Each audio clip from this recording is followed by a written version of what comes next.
Ah, there. You were on the side. I didn't see Andrew, Carol, or Mike. Now I see him. My thing's weird. What's going on here? We're all here. We're all dressed in green. Well, no, not everybody's in green. Oh, I have green on. That was accidental. Depends on Actually, what part of Ireland you're from. I had to change. I got shamed earlier. Not only do I have green, I I have, won't show you. I won't show you where my green is. How's I said, Was that a not only, laundry mistake? it's not just green, it's big green, Oh, big That's green. right. Trying to get a different view here so I can see people. There we go. So I can't see everybody. There, if I do that, I can.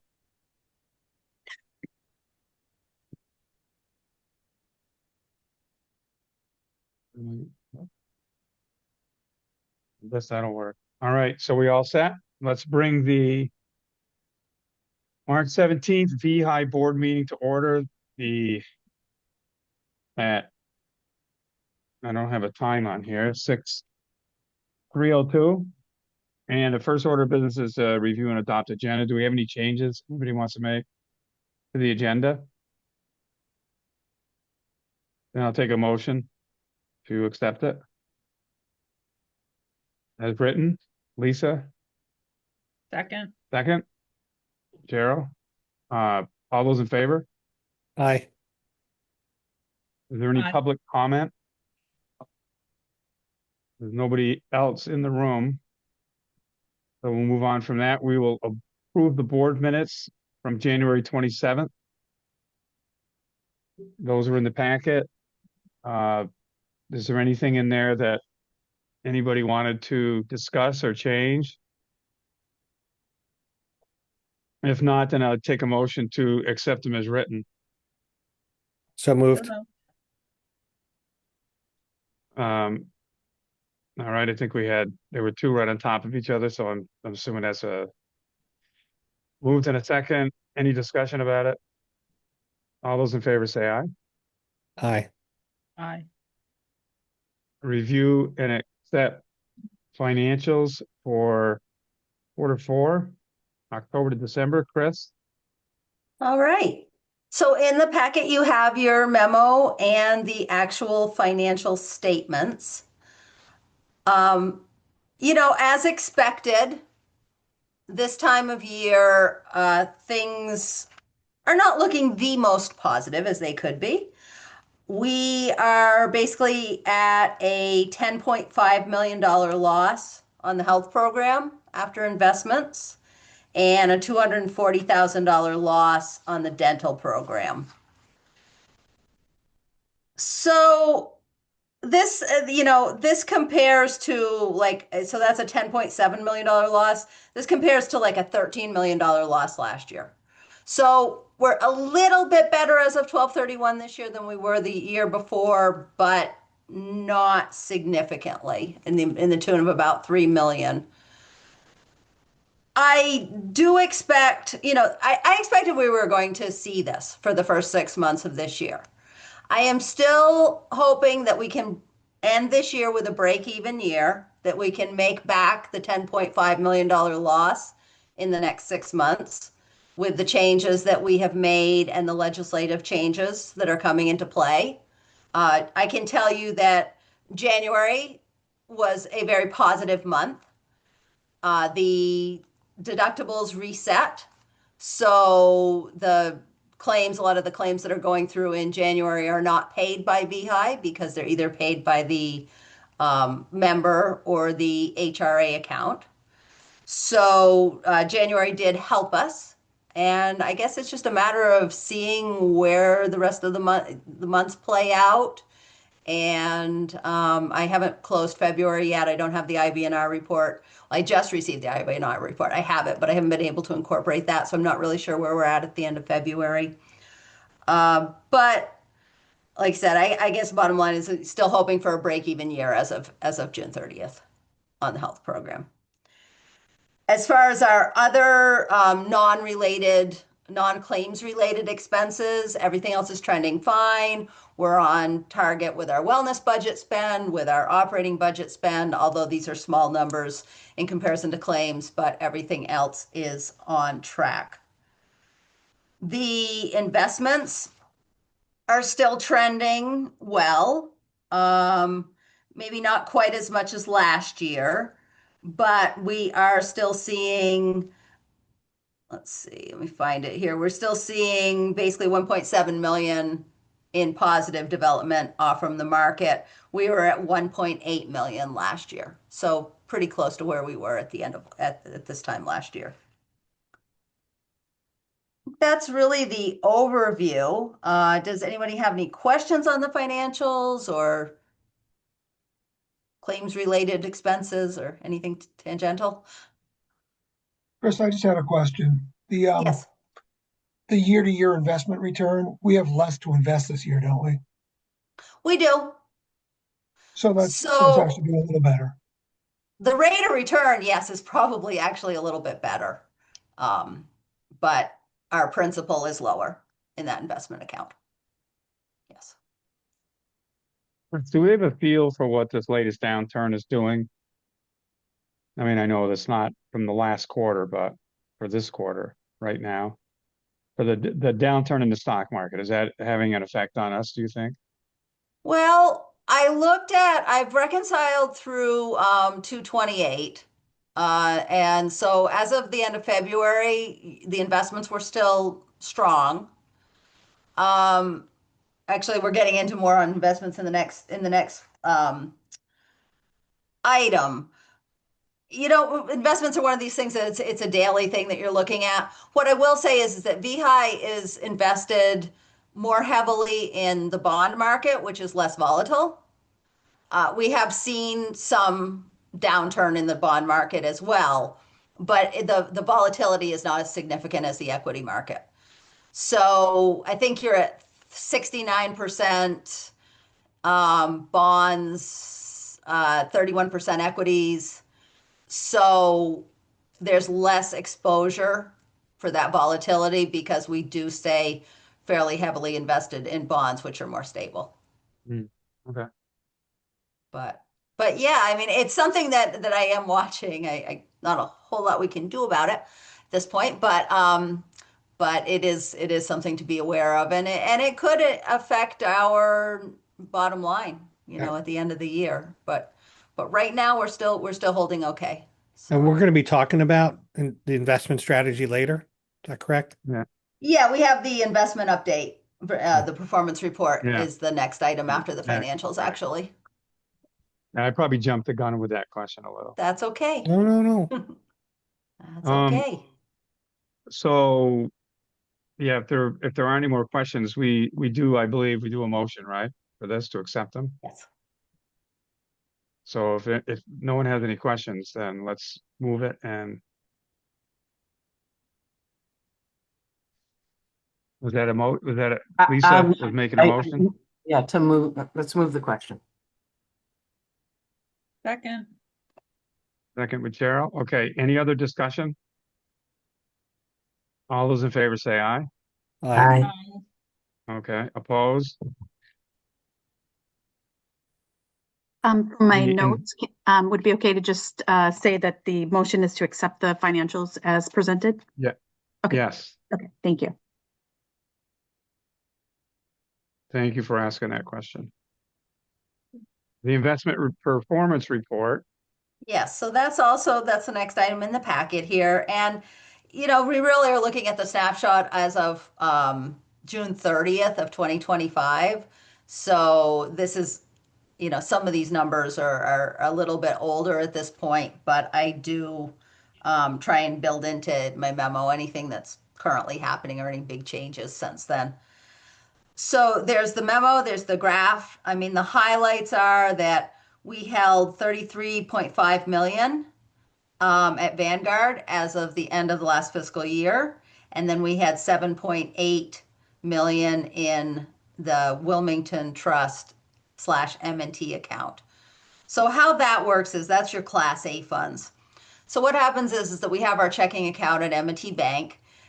but those funds sweep out daily. Any excess funds or any funds needed sweep back in from Wilmington Trust.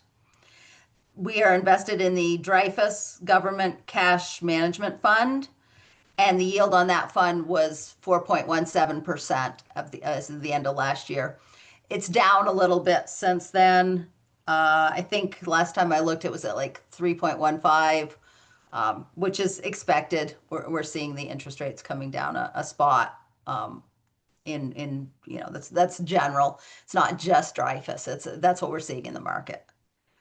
So that's what we keep in there to pay our expenses. It is a fairly good sized balance. It can vary. It can be 8 million. It can be 15 million. But I've talked to you before about the weekly claims run, and those can go up to 10 million. So we have to keep a fair amount of cash in that account and out of the Vanguard just to make sure that we're okay to pay our claims. The Class B funds, per our policy, we call them the Class B funds. Those are the funds that are invested at Vanguard. And our target is 75% bonds, 25% equities. But there's a range on that, and you have to be outside of that by more than 10 percentage points for 2 quarters. So you don't start rebalancing until you get to 35% instead of 25% on equities. So as of the end of the year, like I said, we were at 31% equities, 69% bonds. So there was no rebalancing needed. The overall portfolio yielded a 7.9% rate of return as compared to an 8.4% last year. So it is down just a spot. I will caveat that to say that Vanguard no longer gives me this blended performance report for our portfolio. So I am having to calculate this manually. So therefore, I don't have the programs to take into consideration the exact timing of when every dividend hit and exactly when we pulled everything out. So these are a little rough, these calculations, but they're in the ballpark. A 0.1, 0.2 off, something like that. I mean, they're not significantly different, but I just want to throw that out there that basically I have to take the beginning balance of the year, ending balance of the year, look at the rate of return in that respective instead of looking at it on a daily basis like the Vanguard calculations would have done. As we talked about before, we have brought down some of our Vanguard money. We transferred $6 million during FY25 from Vanguard to M&T. So it wasn't too bad, the difference between 24 and 25, our balance.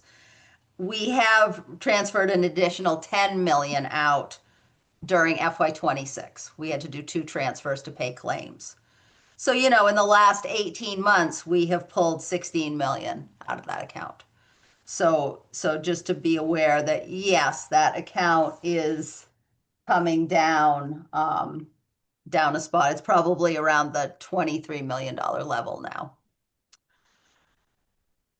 The bond fund yielded a 6.3% rate of return. Equities yielded a 15.1% rate of return. So, that's sort of the reason to be in equities to a point. It is more volatile as far as the market going up and down. However, you have a opportunity for a lot more enhanced performance when the market is going up. And, we have seen some really amazing positive returns on that equity fund in the last 2 or 3 years. It really has helped our bottom line significantly, even though we were incurring losses. The equities were really helping us a lot.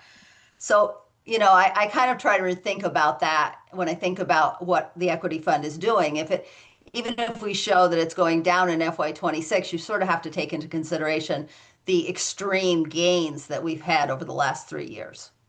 So I like to think about it as more of like a 5-year averaging when I think about, does this make sense?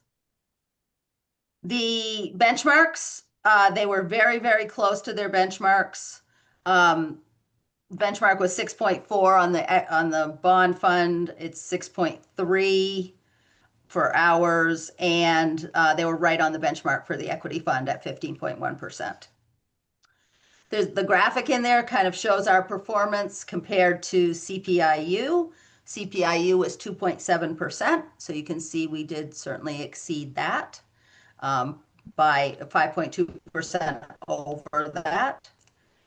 And as I'm sure you all remember, we are currently engaged with Concord Advisory Group to look at our holdings, our investment policy, our portfolio, and to make some recommendations.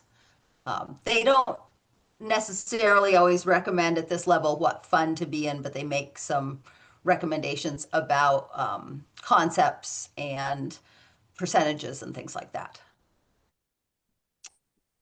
And that's coming along actually really well. I expect that we'll have a report on that, maybe even at the May board meeting, but I'm not sure.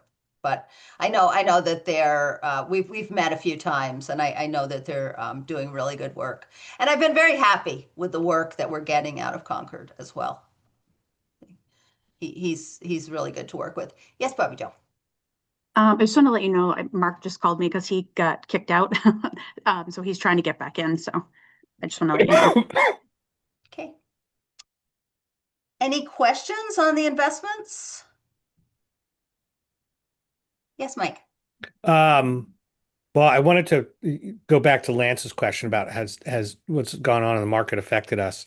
If Right. this is like your paragraphs as of June 30th, so Right. that's 8 months ago, right? The drop has really happened since then. Right. So, the Concord Advisory Group. Oh no, you said by hopefully soon we'll get that. Okay.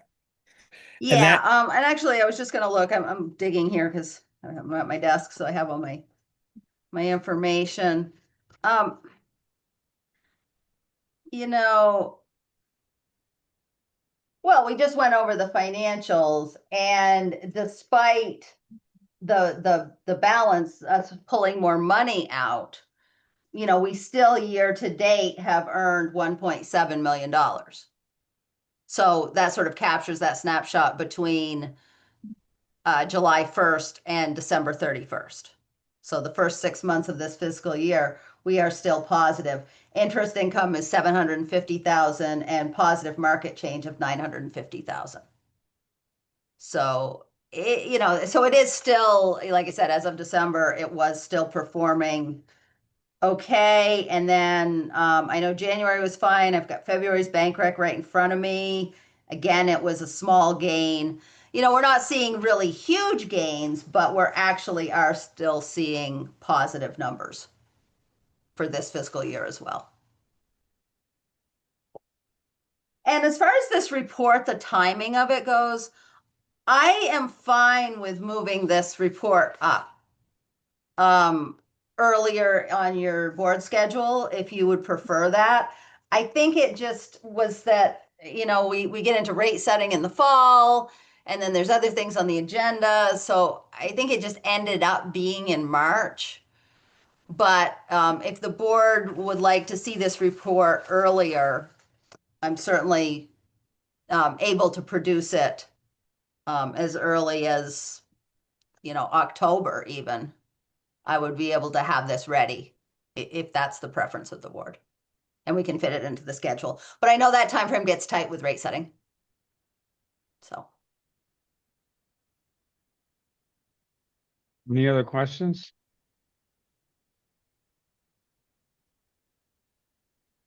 Yes, Mike. Yeah, I'd be in favor if you're producing this, you know, in the middle of the year and it's gonna be ready for October. I'd be fine moving this to our December meeting. Okay. I think that personally, if you can fit it in, it makes sense. I always feel a little funny that I'm writing this in at this time of year, and it feels old to me at that point. It does. So. Yeah, it's All old, right. but also like you're able to tell us now, although you could probably tell us like in January or Yeah, I mean, I can update like you a on January meeting because it. because you're able to tell us what the last half, you know, the through December 31st, you're able to give us an idea about that. Mhm. If we had it at the December meeting, would you be able to do that? Would you be able to give us I an would only be idea? able to give you through September, so it'd only be a 3 months Right. update from Yeah. year end instead of 6. Right. So I guess that would be the difference is, Yep. between say January or December would be that you're able to give us an idea about through the end of last year. Right. Right. Through the end of the calendar year, correct. Right. The end of the calendar year. Yep. Mike, do we want to update the annual work plan? If everybody's good with that, I'm Yeah. good with that. Sounds Do we good. need a motion since we just updated it, or I move to move the investment report from March. Is it? Yeah, investment performance report from March to February on our work plan. to February? Do we meet in January. Did I say February? Or we February? meet in January. I retract my inaccurate motion and I move to move the investment performance report from March to January in our annual work plan. Do we have a second? Second. Okay. All right. Any discussion? All those in favor say aye. Aye. Opposed? Okay. Is there anything else with the investment performance report? Does anybody have any other questions for Chris or anything to add? If not, we'll move on. Okay, so now we are on the wellness program report, and that's Bobby Joe. Yes, let me just pull it back up. Is Mark back in yet? He's there by Hi, phone. can you guys hear me? Yes. Okay, he's Can on you his hear me? phone. Got it. He's the phone number, Can you right? guys hear me? We can. Okay, yeah, sorry, the internet's down here. So Oh, I'll stay on the phone. Okay. Thanks. Well, that explains that. Okay. So our wellness, we had talked about the wellness team a number of different times. So I thought I would just put it together, at least a quick report for an update, and then we will, as Mike, I think, had suggested, we bring them in when we do our retreat, which I think was a great idea. So just wanted to let you know, we have about of our members that we serve active employees, and it's any active employee that works in a school. They don't necessarily even have to have VEHI coverage. We wanted to not have to sort it out when they go in to do workshops of who's covered and who's not. So just everybody's included, not spouses for active employees. But we do cover retirees. We even cover the retirees that left the VEHI account to move to, they were on VBA, now they've moved to Health Springs. They pay us a monthly admin fee for that to include them in there. So that includes both the retirees and the retiree spouses are included as well. So we have about 16,300 accounts, which is, a significant portion of the membership. And about just under 12,000 of those have used the account recently. So it's not just that, there's 16,000 accounts sitting out there. We have a lot of active usage as well. One thing that we mentioned to the legislature when we met with them in February, I think it was, is the wellness reporting that we get from Blue Cross. So they look at the members that are part of our wellness program and a person that's like them that's not on the wellness program, the same age, the same gender, the same area, or zip code, and they do some comparisons. And you can see the list listed here of the things that are that we see benefits from. So they generally have a lower health spend. They are more likely to engage with their PCP because they get points for that. So they see their PCP each year. They have a lower frequency of ER visits, which we love, lower prevalence of diabetes, lower prevalence of hypertension, and lower prevalence of mental health conditions. So we track all of these things with the help of Blue Cross and, of course, a de-identified way. We also receive healthy life surveys. That's what HLS stands for in the report. And then we also have our flagship program, the adventure that we do each year. So we track those numbers. Those are the numbers that were included in there. So just wanted to give you a quick overview of the wellness program that our team works really hard at. People love this program. They love, the community aspect of it that they have within their buildings. So any questions for me or any questions on the program? Okay. Well, you know where we are if you have any questions. And Lance, I don't think this needs any type of accepting or anything. It's just Yeah, informational. it's just a report. Thank you for pulling that together. Sure, you're welcome.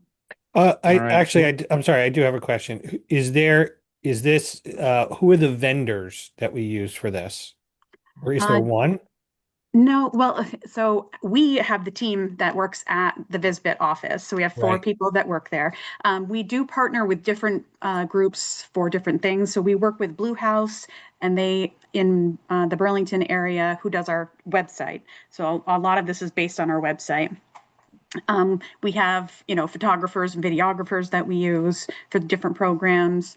We have a progress coaching that we use. A particular person, I think she's in Colorado, to be honest. Is there a particular No, Invest I've EAP is a big one. Oh, yeah. yes, EAP through Invest EAP. Yeah. Okay. No, I was just curious because I've participated in a bunch of them, and there's lots of vendors who will run the program for you or run part of the program, but you're saying this is mostly done in-house. Correct. Yes. Yep. Thank you. You're welcome. All right. Any other questions? We can move on to the legislative updates. I think that's Mark, right?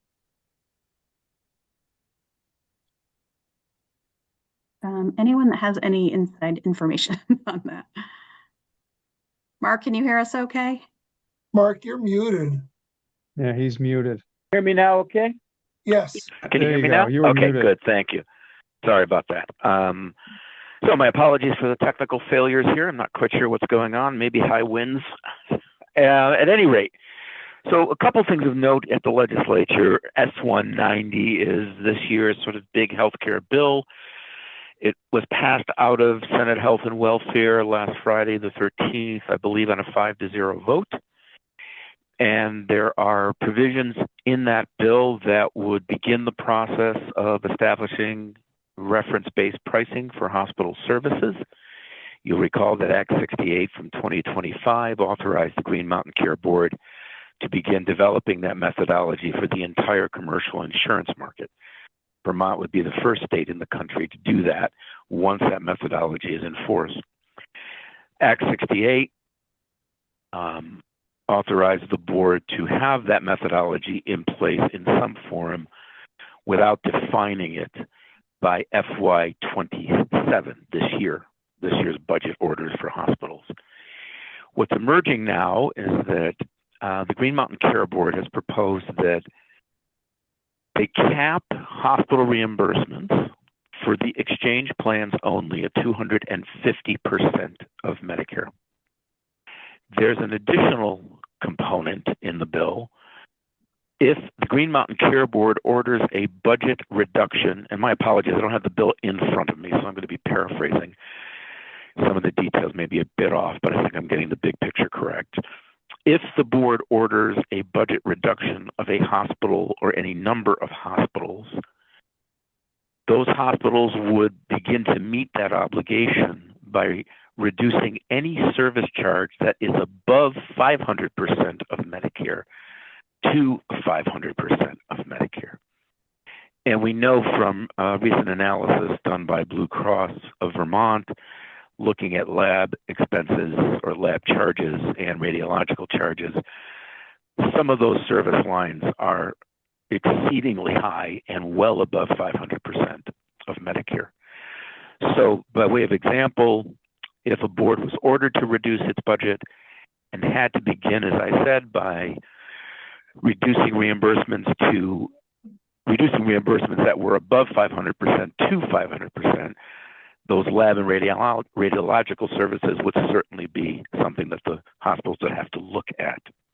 There's some other provisions in that bill as well that would, if there's a budget order to reduce expenses, the hospitals could not expand prices above 250% of Medicare if they were already at that level.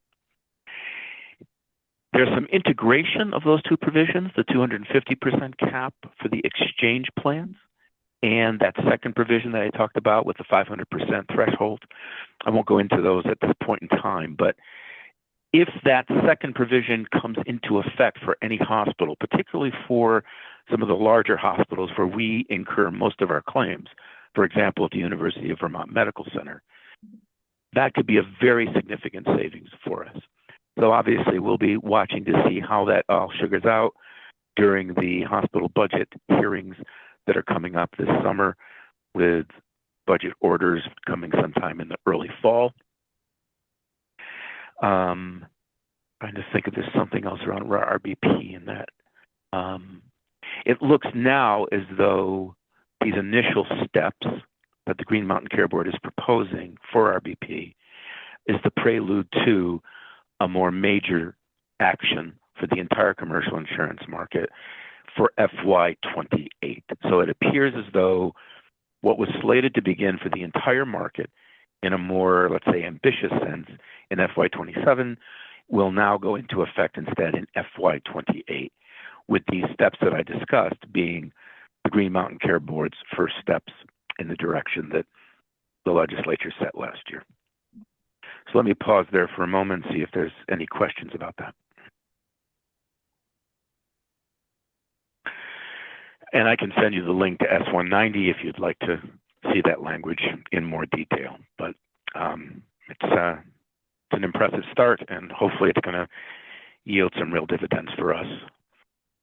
The other piece of S190, again, there's multiple provisions here, but the other piece is that the legislation will sanction the establishment of a study committee to look at the opportunities and viability of a public sector risk pool. I sent you the language it was yesterday, and with the explanation of how that was arrived at, or at least Vermont NEA's participation in that process. If there's any questions about any of that, I'm certainly happy to entertain that as well. That study committee, if this becomes law, would begin its deliberations, I believe, in August of this year. And I think the lifeline of the committee runs until February of 2026, and you can see its charge in what I sent you via email or in the link to the bill itself.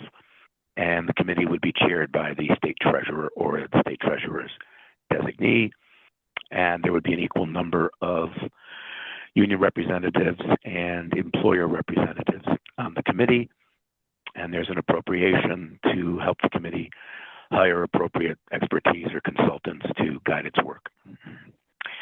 And I think on the legislative front, I think that's all I have for you at this point.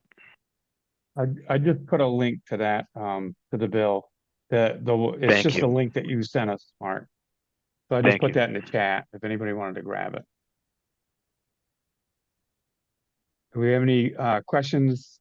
Looks like Bobby Joe has her hand up. I just had a question on section 4 where it's talking about the implementation of reference-based pricing. Yeah. Because our understanding was that it was being done kind of at the state level. So I'm curious as to what VEHI's role, which is kind of, VEHI's kind of specifically called out in this, what VEHI's role is with this implementation. Oh, thank you. Thank you. That's what I left out. So the second, let's see, I saw you 3 pieces, right? The 250% cap for the exchange, the 500% threshold that I talked about. The third piece in the bill is, and I explained this a little bit in the email that I sent. When there was discussion underway before S190 was voted out, the question of 250% of Medicare being a threshold, we, Vermont NEA, said to the committee, why not consider doing 250%, not just for the exchange, but also for VEHI? And later on, of course, the state employees added their voice to that conversation. And long story short, again, this is explained in the email I sent yesterday, the bill doesn't mandate that claims for VEHI or for the state cannot be above 250% of Medicare. What it does is it sets in motion a study by the Green Mountain Care Board to analyze our claims and the claims of the state and see what the impact would be on us and the state if we were paying no more than 250% of Medicare. So that analysis will be done by the Green Mountain Care Board. It will look at both the benefits of that and also the potential impact on hospitals. And our obligation in that provision of the bill is just to make sure that they have our claims data when they request it, nothing more. And Mark, just a follow up to that, isn't that similar to the report that was done and produced a couple of years ago, or December? I think it was was it the RAND report that you referenced? Yes, it would be. It wasn't the RAND report. It was a Green Mountain Care Board 2024 reference-based pricing analysis that was done for VEHI's pool and the state employees for the years 2018 to 2023, or the first 3 quarters of 2023. We didn't have enough data for the fourth quarter. And you'll recall that what that analysis showed is that if we had reimbursed hospitals at 200% of Medicare during that 6-year span, the two pools combined would have saved $400 million, and VEHI's portion of that would have been $230 million. Now that report, but to your question, Bobby Joe, also identified different thresholds of savings, different thresholds of Medicare references or benchmarks. For example, 100%, 150%, 250%. So if you look at that report, you will see what the savings would have been for that period of time in the aggregate, and also for individual years if we had reimbursed hospitals at 250% of Medicare. So this analysis will be an updating, I believe, of that report, looking at, what's transpired since 2023.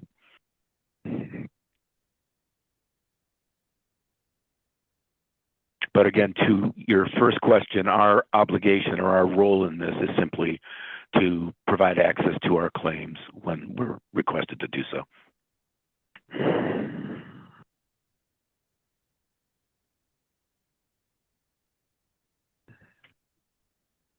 Anyone else? Mike? From your knowledge of what's going on in Montpelier, do you see what's your take on these bills advancing for crossover? I think they've got a really good shot of passing. My sense, and it's only my sense, is that the legislature is really committed to following through on what they set in motion in 2025. The state has really embraced reference-based pricing as a foundation for more rational pricing and cost reductions. Senator Lyons has been very strident and supportive of that approach. And I believe that I can say the same thing about Chair Alyssa Black and her counterpart in the House. The question now is how, at what sort of speed and scope this is implemented. And what we're seeing now in S190 is those important first steps. So I anticipate that S190 will pass the Senate. I have no reason to believe otherwise. And I think it'll be warmly received on the House. It's possible that what comes out of the House could be stronger, or not stronger, revised in some fashion. But I think the direction is pretty clear. I can't see the legislature going backwards on that at this point in time, especially since so many states are already doing the same thing and having real success with reference-based pricing. Can I ask just one more question? Of course. So Mark, one thing that we talked about when that came out last time was the fact that it had included all hospitals and all services. Do you know if they're going to be more prescriptive as far as, if it's really only, 6, whatever those 6 hospitals or 8 hospitals were? Right, the PPS hospitals. Yeah, because, you give, not you, but, we were given this big number of 400 million, but, when we say, well, they weren't talking about all the hospitals or all the services, do you think they'll be a little bit more precise with what they're looking for? That's a good question. The language is written, and let's talk about the piece for the exchange for a moment, the 250% of Medicare just for the exchange plans, which of course would not affect us directly. That would apply, as I understand it, to all the hospitals. Now, that could change, obviously, depending on what happens at the House and, in conference committee where there are differences. But at the moment, my understanding is that that would apply across the commercial insurance market for those folks on the exchange and for all hospitals. The initial study that was done in 2024, the 400 million for both pools combined, again, 230 million of that was credited to us. That was for all the hospitals, if we had reimbursed at 200% for all the hospitals in Vermont, all 14. When you dig deeper into that analysis, what you find is that roughly 90% of the savings that would have been attributed to the two pools or to just our pool were connected with those 6 hospitals, Bobby Joe, that you mentioned. They're called the PPS hospitals, the Prospective Payment System hospitals. And those are, again, our largest hospitals in the state, with UVMMC, of course, being the largest. So whatever happens going forward, right now, it appears that all the hospitals are implicated.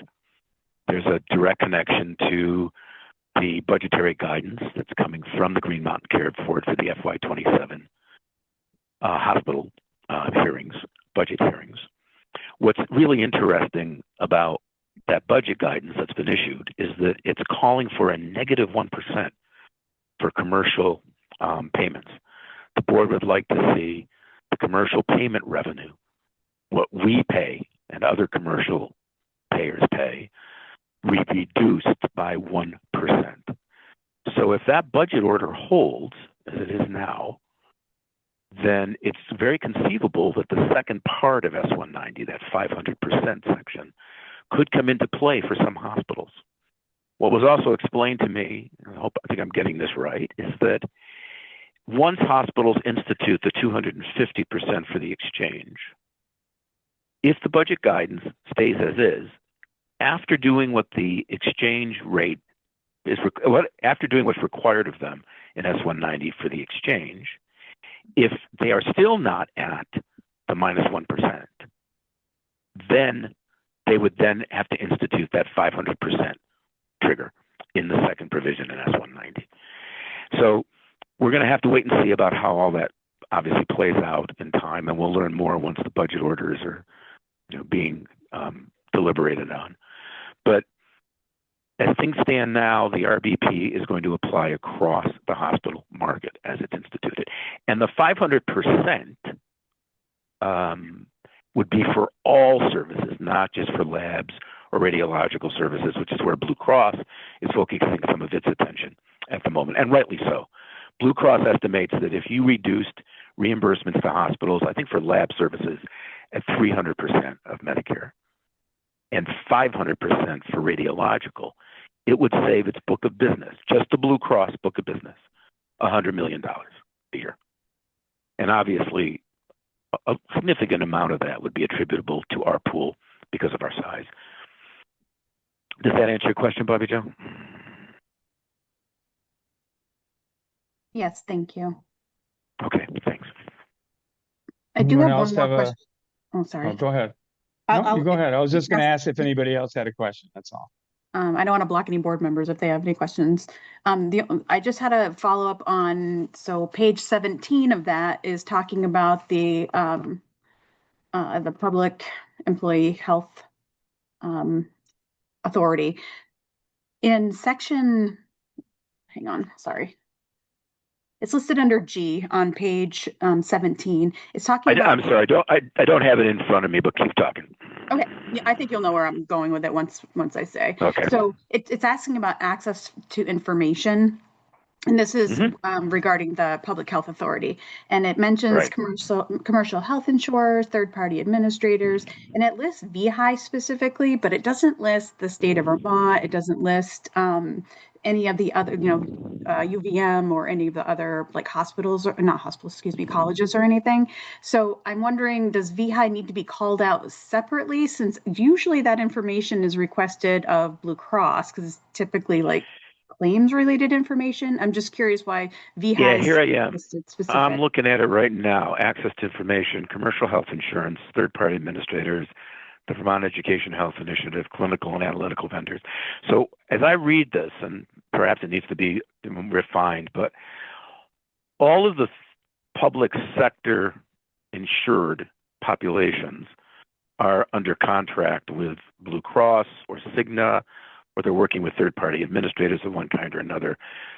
I would imagine, just for our purposes, for example, Blue Cross would be providing all of our claims data to the study committee.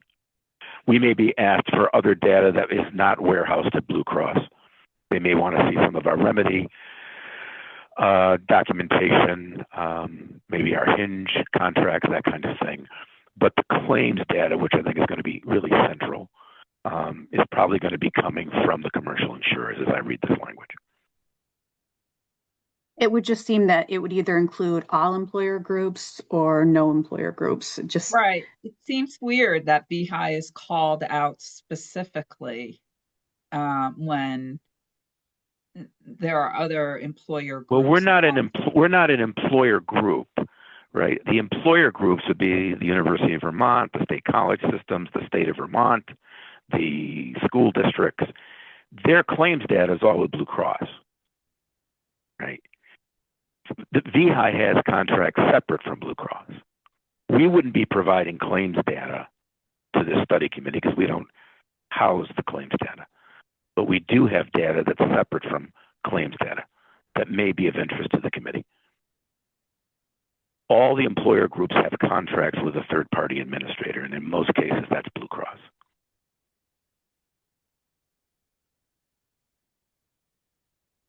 I mean, VEHI is mentioned specifically in a lot of places in this. Sort of interesting. Well, what concerns you about that? I don't know. I mean, it's not just VEHI. There are these other groups. But you'll notice that in the makeup of the committee, the other groups are all mentioned. Yeah. VEHI so is not why- mentioned there, right? Right. So why aren't they mentioned elsewhere as well? But Where would you VEHI like to? Why don't you tell me where you think they should be mentioned? Where it would be helpful, and I'm happy to share that with someone. Okay. I can Okay. take a look at that. Sure. I'll give an example. It says in section 4A, we're talking about 190, right? You're right. The Green Mountain Care Board, in consultation with the DFR and HR and VEHI, shall analyze the commercial health insurance claims. Right, So- Mike, but that's specific to reference-based pricing, not the study committee. That's a separate analysis. Right, so the study committee is a separate provision of S-190. There's the reference-based pricing provisions that I talked about with respect to the exchange and the budget orders and the 500% threshold. And then there's the study of VEHI claims and the state of Vermont claims to see what that would look like, what it would look like if you analyze those claims with current claims data and we reimbursed hospitals at 250% of Medicare. What would the impact of that be on hospitals? What would the benefits potentially be for us and for our members? Okay. So I just want to back up. I want to make sure I understand. So when it comes to the Section study, 4. the reason why we're listed is because, and I'll go back to that section. The reason why we're listed is because we're not covered by commercial health insurers, third-party administrators, and clinical and No, analytical vendors. No, the section you're looking at, if I've got it right, is section 4. Is that what it's called? I Is don't that know. the title of it? No, I'm in Trying I'm in to find section it 10. fast here. I'm in the study committee, section 10, page where 17 of 18, line 4. So I think generally, and I think Cheryl, maybe you and I are, what does this bill commit us to doing? And why hasn't anyone come to the board and said, we want VEHI to do this? Okay, so the study committee doesn't commit you to anything except to share any contract information or clinical data that may be of use to the committee when it's analyzing the opportunities and impacts of a public health authority. That's VEHI's only obligation. If information is requested of us, we would turn over that information. The other place where it impacts us, and this is the analysis that's going to be done by the Green Mountain Care Board for our claims and the state of Vermont's claims. These are two separate provisions in S90. when the Green Mountain Care Board looks at our claims and the state of Vermont's claims and looks at them in the light of a 250% reimbursement level benchmark to Medicare, they're going to need our claims to do that analysis, just like they did in 2024. They will probably approach us and Blue Cross and ask that we provide the claims data that they need to do that analysis. So in both cases, our obligation is simply to provide data as requested, no more.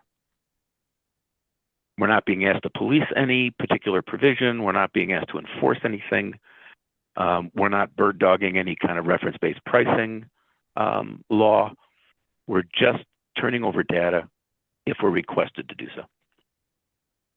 So that is not how I read the page 7, line 7, right? Okay, Because hold it on for says, just a sec. yeah, page 7, line 5. The Green Mountain Care Board, and this is reference-based pricing, in consultation with, shall analyze, right? So I understand what you're saying about providing information to the study committee. Fine, great. Right. But there's places in this bill that seem to have VEHI be at a participant level, not just a information provider. Okay, so I can't, because of my internet problems, I can't call up the bill. But what I can do is look at what I sent you yesterday via email. So I broke it out into 2 sections in my email. One was the study committee. I included all the language there. And then I talked about reference-based pricing and specifically section 4, implementation of reference-based pricing for certain public employee health plans. So now, looking at that is that what you're looking at? Okay. Yeah, 4A. Right. Okay. So the Green Mountain Care Board, in consultation with BFR and with VEHI, should analyze commercial insurance claims for inpatient, outpatient hospital items. That's exactly what they did in 2024. So consultation here, as I understand it, means they're going to reach out to us and say, we're doing this study, and can you assist us with providing access to your claims or other data they may need from us? They may want membership data from us. They may want enrollment data for our different plans. We're not actually doing any analysis. That's way above our pay grade.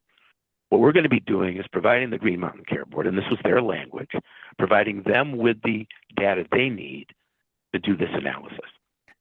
So are we included here and called out here because all the other public employee health plans covered by the state HR, Departments of Human Resources?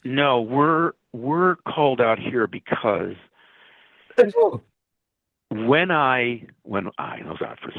when the discussion was coming up at the Senate Health and Welfare Committee about benchmarking Medicare, Vermont AA said, well, why don't you go a little farther? Why don't you think about doing 250% for VEHI? And then the state said, why don't you consider doing it for state employees as well? Because we know from the 2024 study, the savings are pretty significant for us if we're capped at 250% of Medicare for inpatient and outpatient services. The savings are, again, very substantial. That's what the 2024 report showed. So we said, why not see if you can go a little farther? And what came out of that conversation was we didn't get a 250% cap for our plans, and the state didn't either. What we got is this study instead. Then the study is going to look at what the benefits and potential impact for Vermont hospitals would be if for VEHI and for the state of Vermont, our medical claims were capped at a certain percentage of Medicare. So that's the genesis of this language.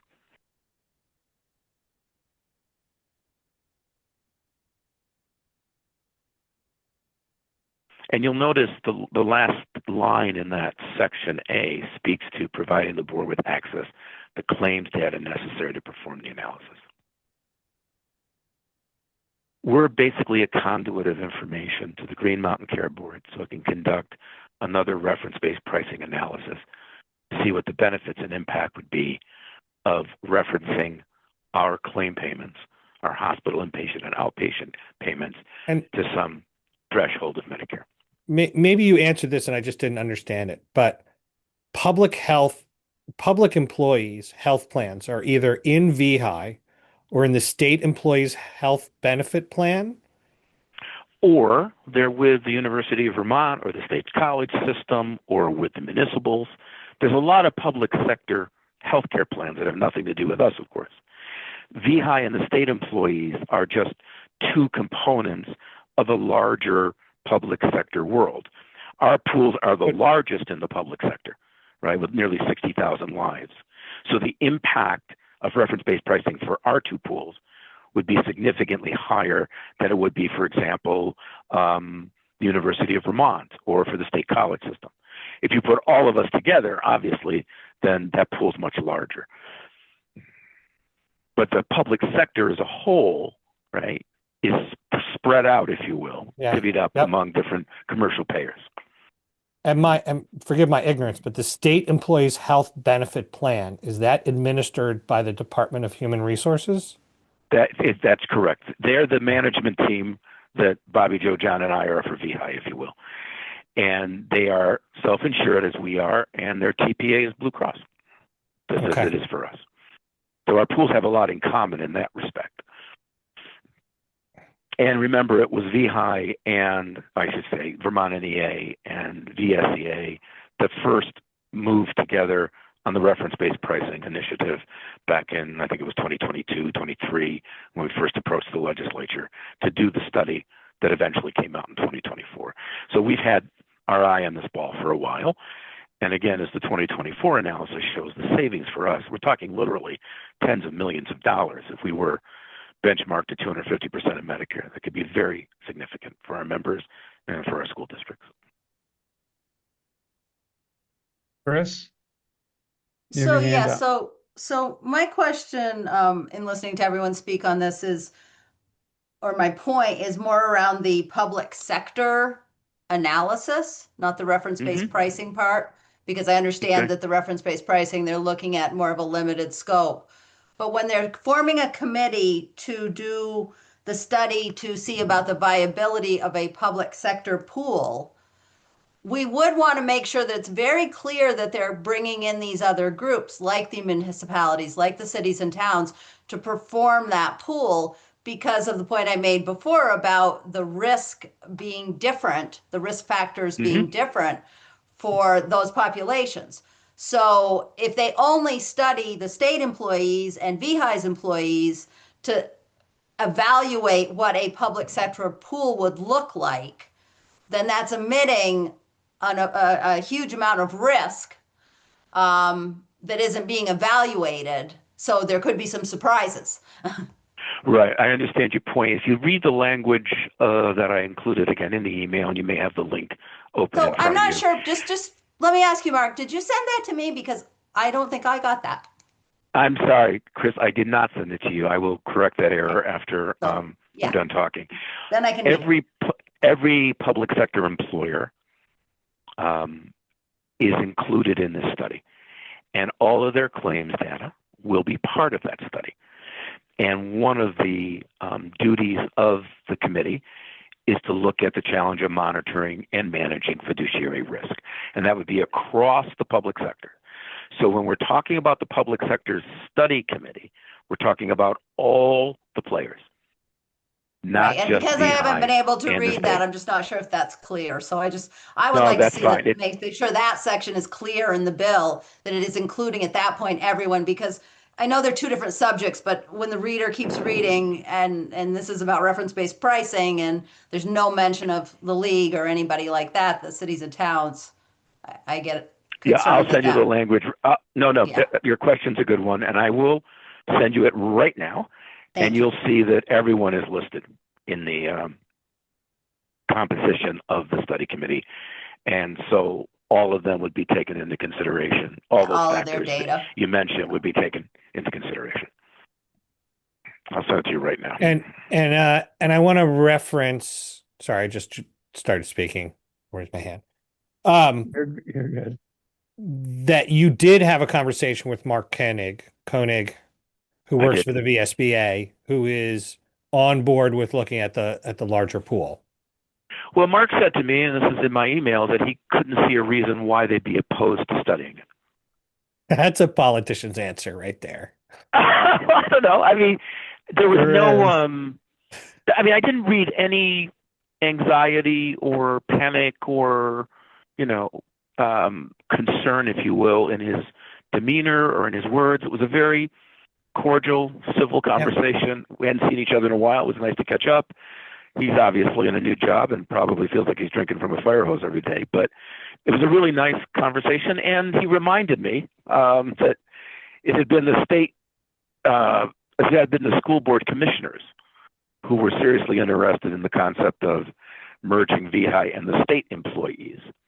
And so, and he also said, this idea has been around for a while. So there was nothing in our conversation that gave me pause. And I was very sensitive to that. I mean, I was waiting for anything in the conversation that might suggest he was uncomfortable or he thought VSBA would be uncomfortable. I haven't heard from him since we had the conversation, so I always assume that he and Sue Siglowski talk about, what goes on in their particular work days at the legislature. And I also said in my email, Sue Siglowski and I had a very brief exchange when she informed me that Mark couldn't make it to the legislature when we first scheduled our meeting because of a snowstorm. And when I told her why I wanted to meet with him, she also didn't express anything in words or in, expression that led me to believe that she was overly concerned as well. Now, in fairness to her, she didn't have any details in front of her at the time. But I'm assuming that what Mark shared with me was genuine, and I have no reason to believe that the SBA would be overly concerned at the moment. If that changes, certainly we'll know. Andy and Jonathan, just hang on. I just want to make just a kind of a general comment about the consultation piece. It seems to me that the definition of consultation, as we would understand it, would be that they're going to ask us for data and we're going to give it to them. Not that we're going to be actively involved in doing a lot of work with this. Correct? No, that's correct, because we don't have the capacity to do any analysis. We can't reprice our claims. That requires a special technology, algorithms, expertise that we don't possess. Again, we would be a conduit of information. All right. And Andy, why don't you go? And then I'll get to Jonathan, and then Jonathan. Thank you. So I think, first of all, when we say consultation, the bill says we are legally mandated. So we're not just being buddy-buddy. We're being forced to do this under this bill. So let's be clear on that. And then I guess I'm being a little naive here, maybe, Mark, but when I look at all this, would I be correct at assuming that there would be a new entity formed, and so like VEHI would either be absorbed or some other entity would be absorbed into VEHI, or is that the outcome? So let me respond to your first point. The word forced, I think, is a bit strong. Yes, it's a mandate. Okay, true. I mean, we're required to provide data that the Green Mountain Care Board or regulatory body requests. That's all. And so is the state of Vermont. And this is not uncommon in legislation when you're doing a study. To your second point, if a public sector health authority was created, similar, let's say, to the Oregon Health Authority or Washington State, then, as I stated in the document that I shared with the board at our last meeting, what I foresee, what I'd like to see, is that VEHI would become a service arm to that body. VEHI would continue to provide services to school districts that I think school districts would appreciate and that we're pretty good at doing. So the way I see it, and obviously we're a long way from any final judgment. We don't even have a law yet.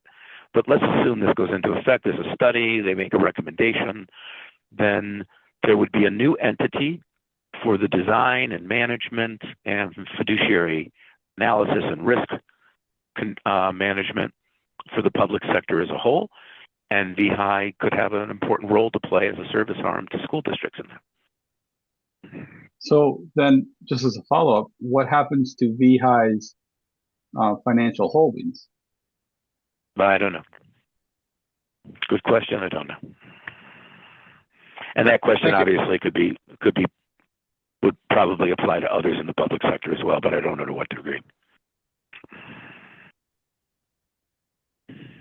Thank you, Mark. All right. Jonathan? Thanks. So there's a lot going on here, but I just wanted to address, I talk to Sue Zaglowski on a regular basis, and we have a standing Tuesday morning mark. I talked to her this morning. I asked her about her meeting with you. I shared your email because it was public once you sent it to the board, and she said that mischaracterizes what she believes. I asked her if she wanted me to correct that if it came up in our board meeting tonight. She said yes. So she does not agree with how that. how did it mischaracterize? You need to talk to her, but she said that that is not how the conversation went. So, and she asked me Well, to. it was probably a 5-minute. It was a 5-minute conversation. It was me saying, "This is why I wanted to meet with Mark Koenig, because the Vermont NEA is interested in exploring the viability of a public sector pool, and if and when this sort of reaches a kind of critical mass or becomes serious, I appreciate VSBA's support." That was it. That was literally all I said. I didn't ask anything of her, and she actually didn't respond. She just sort of shook her head and said, "Okay," and that was it. I think it's a leap to go from I'd ask for your support to say she didn't seem to have any concerns with it. No, what I was trying to convey is that when I told her what was the reason for my meeting with Mark, she didn't begin to interrogate me. She didn't have any hard questions for me. I didn't sense any discomfort, is what I was trying to convey. I'm not saying that she was 100% behind it. I don't know how she feels about it because she didn't offer that opinion. So I'm happy to talk to her again about it, obviously. And Mark Koenig was, again, we had a real exchange on it. But I'm not saying that she supported it, and I'm not saying she was opposed to it, just characterizing her reaction to my comments. And again, it was literally 5 minutes if it was that long, because she was headed to a meeting and she was there just to tell me Mark wasn't coming. So we didn't have any time reserved for a longer conversation.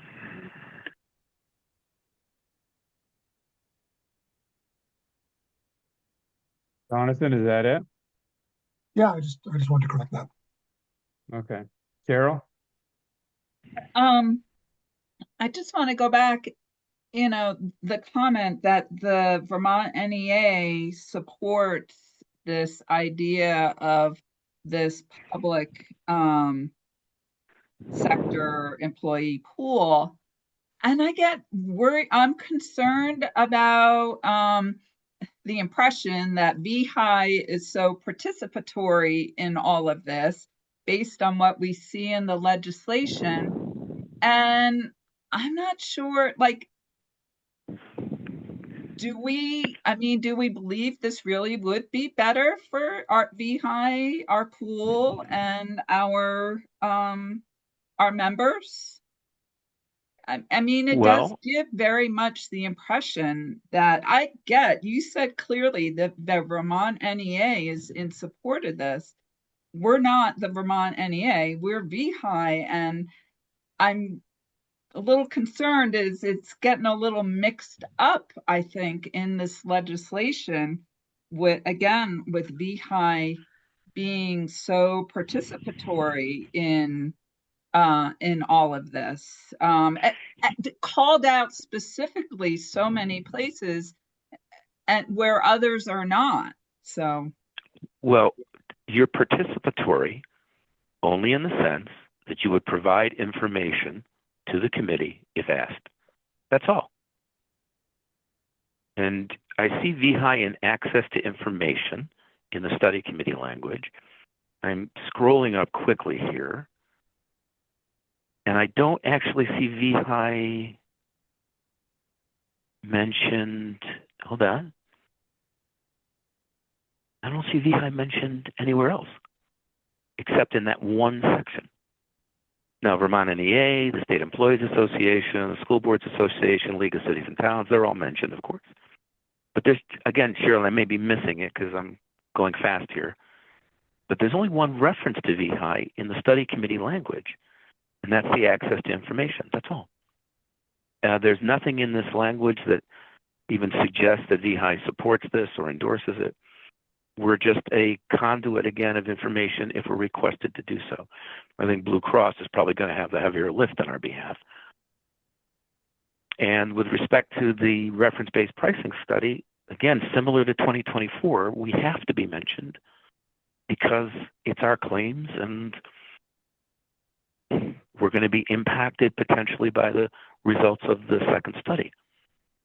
So in both instances, we are not being asked to do any work unless you consider just, streamlining access to data work. That's all that's being asked of us. And but you're suggesting that VEHI is somehow called out here more so than any other entity, and that's not what's in the language, I'm afraid. And there's no demands being made of VEHI except to provide information. There's no way to do the study committee or to do the reference-based pricing analysis without VEHI being mentioned with respect to information, to data. And let me say that the reference... Go ahead, I'm sorry. Mark, we haven't, as a board, come out in support of the public sector pool. All Correct. we have done, right, we have not done that. So, and I haven't heard anyone on this, on our board say that they support the public pool. Only that if someone if the legislature wants to form a study committee and they want to look into it, I don't feel that we would stand in the way of that. That we would come out as opposed to them looking at it. Ultimately, if they're going to look at it, I think that we would have to eventually decide whether or not we would actually support the public sector pool. But I don't know. I mean, that just seems so far down the road to me because we don't even know what that looks like right now.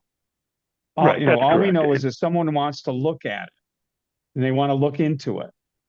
So maybe would we have in this bill, Mark, if they decided that that the legislature wanted to do this, would we have a say, like a yes or no, that we want to be part of it? Would VEHI have that ability, or would this be something that we would have to go along with? I think if the legislature and the governor decide that a public sector pool is in the best interest of Vermont, and there are going to be hearings on all of these matters, VEHI is certainly free to consider whether it wants to offer testimony or not. But I think once a decision is made, if it's made in the affirmative, then VEHI's support or objections or neutrality, if that's the case, will be taken into consideration, and the legislature will do what it feels it needs to do. And I want to be clear with everyone. No one at Vermont NEA spoke about this with any legislator through the lens of VEHI. Like I didn't speak for VEHI. I didn't testify for VEHI. I didn't say this is VEHI's idea or VEHI doesn't like this. This was simply Vermont NEA having a conversation with a legislator and watching this process unfold over the last few weeks.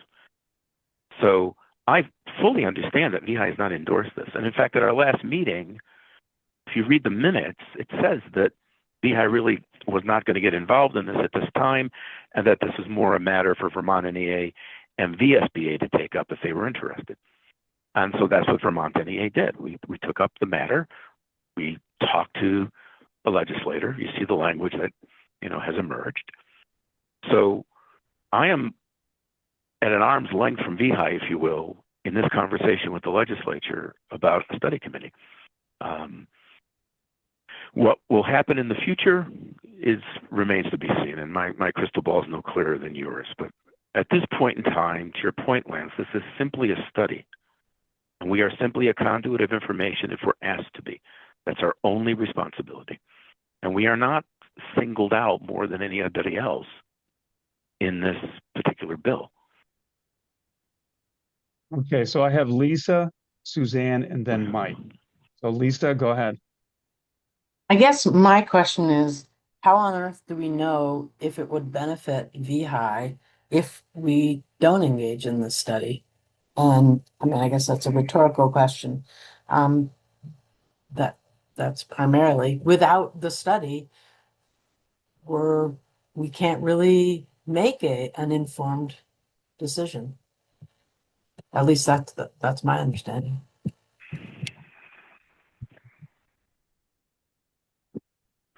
So, Okay. Suzanne? So a couple of things I was going to say have already been stated. So I guess my biggest point is that, we've talked about this before. If we really want to maintain healthcare for school employees, it's something that we ought to see. We might all, including Vermont NEA, say, "Ooh, this is terrible. This is not the way we want to go." Or we might all say, "Wow, this is amazing." But again, it's something, as Lisa was just saying, is down the road. And I think it's a report from Mark. And let's remember, too, with respect to the study committee, there's 10 members of this body, not counting the state treasurer, who's the designee or the chief facilitator. So there's a lot of opinions that are going to come into the fore as we research this issue, as we study it. And there's likely to be different levels of support for it at different points in time. Nobody can say it at this moment where this process is going to lead, and if everyone's going to be on the same page for the entire process, or where they're going to be at the end of it. We're taking the first steps towards studying the viability of a public sector pool. Will that benefit us? Will it benefit Vermonters? Will it benefit taxes and taxpayers and school districts? Those are all questions that are going to be asked. And there's going to be some, I think, rigorous analysis of claims, of contracts, looking at potential vendors, where savings can occur that currently are not occurring, where the public sector may have more leverage than it currently does if it is under one roof, if you will, rather than working in different pools with different PPAs. These are all important empirical questions, and none of us have answers to those questions yet. So there's no harm in studying this. VEHI is not at risk at the moment of going out of business. This is a study committee, and it's going to take a long time for us to figure out yet, where it's promising and where it might pose problems for us. Right? Thank you. Mark, I think you telling us that VEHI is not at risk is not what some of us are feeling. Well, at this moment, let me, Mike, I'm sorry. Let me Go say a bunch of things, right? So to me, this is definitely the steps that on a road that could lead to the dissolution of VEHI. Now, you can say your thought process is that VEHI will be a service. That's your thought. But once the legislature starts studying it, it's not what Mark thinks, right? It's what the legislature and the governor all negotiate. Agree. Okay. So I think some of us are questioning, like, what is our responsibility as a VEHI board member if this process is happening? What is our position? Fiduciary responsibility of our stakeholders, right? That's a fundamental question. I think it's worth asking. And the way I'm thinking about it for my fellow board members is, I said this to Mark previously, like, don't ask VEHI to get on the bandwagon of health reform. When the NEA is taking a position, don't ask VEHI to join it. Ask the VSBA, which Mark did. So my thought is, the word you said, Mark, was neutrality. And I'm not going to ask for emotion or anything, but I just want everyone to think about this, that we focus on the business in front of VEHI, which is we've got plan design to do. We've got some major ways of delivering healthcare proposals in front of us that we're going to talk about later. And that when it comes to the public pool, larger public pool, we let the VSBA, our sponsoring organizations, the VSBA and the NEA take positions and drive the political process in Montpelier. and that we remain neutral and we provide information to that process. And at some point, we might want to testify if we think it's going off the rails. Somebody asked a question about like, how do we have any influence? We can testify, and we could see what legislation this says and what we think about it. But where my head is at is we've got two sponsoring organizations that are political in nature. Let them carry the ball.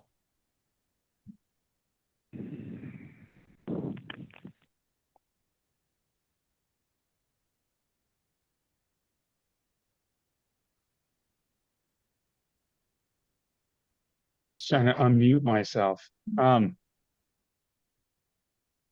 Well said, Mike.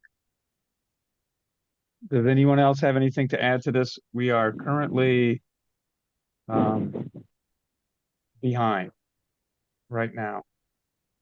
But I want to make sure, because this is important, this is an important discussion. I want to make sure everyone has an opportunity to speak, though. And I think everyone has. If not, then we can move on to the Vermont NEA service agreement. All right, so let's move on to that. Did we bring this up We do the on the report. screen?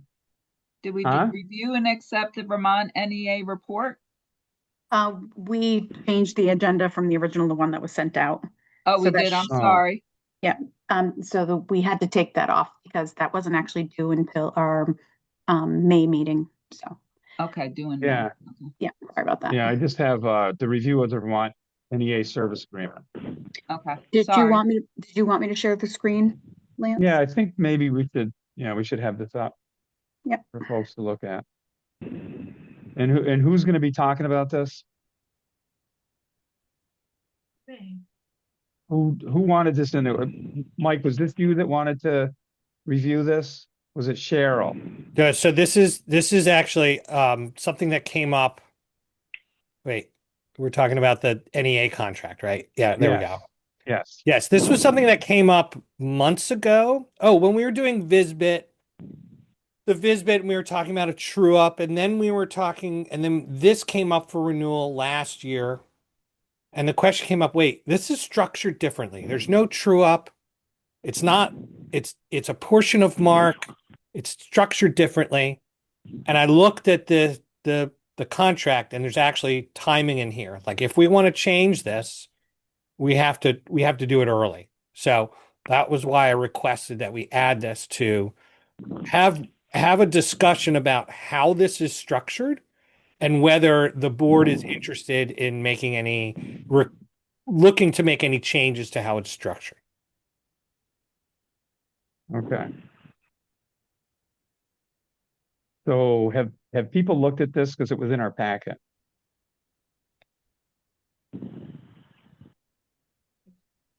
Mark, how long is this agreement, or Bobby Joe maybe can answer. I'm not sure who would be able to answer this.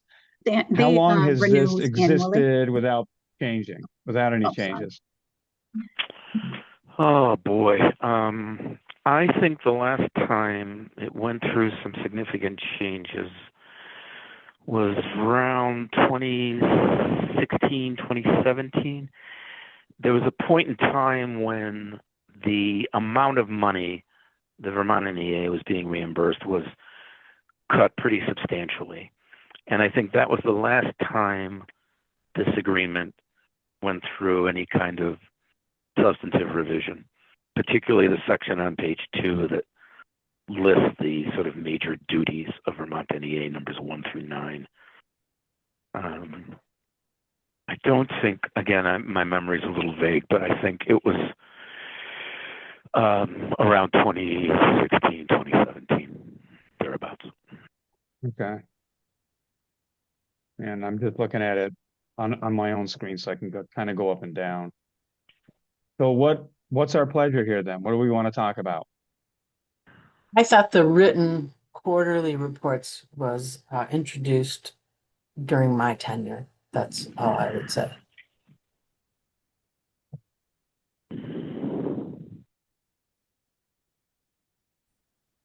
I think Cheryl's got her hand up. Sorry, I missed that. I wasn't over there yet. Cheryl, go ahead. Yeah, so I think it occurred to me because probably last year when it came up for the first time and looking at it, and we were doing it at the same time that we were doing the one with Visbit, it occurred to me that there's a requirement for a true up that Visbit is required to do. And it occurred to me that there wasn't a similar type of requirement with this contract. And I guess it just seems, in terms of my background and where I come from, why wouldn't both be trued up in a similar manner? I mean, why wasn't the requirement the same on both contracts? I guess is what I was asking. Can you talk a little bit about what that true up looks like, Cheryl? I think I would, Bobby, Joe, and Chris would have to talk about what they do in terms of a true up for Visbit. But I guess a true up would be what are the costs that the NEA is incurring that are attributable to VEHI, and is the amount that they're receiving appropriate? That's simply what it would be. I have to do that all the time in so many ways for so many funders that school districts, we're constantly having to true up, sources of funding and providing reports and justifying on the financial side, the money we've received and those types of things. It's just a practice that I'm used to. So, and it seems that it hasn't been a practice with this contract, and I wonder why it hasn't and why couldn't it be? Okay. Chris, before you respond, can you tell me how long this contract has been enforced? Like was this contract first written? When did VEHI first? Was it right from the beginning, the very beginning, that Vermont NEA and VEHI had this contract?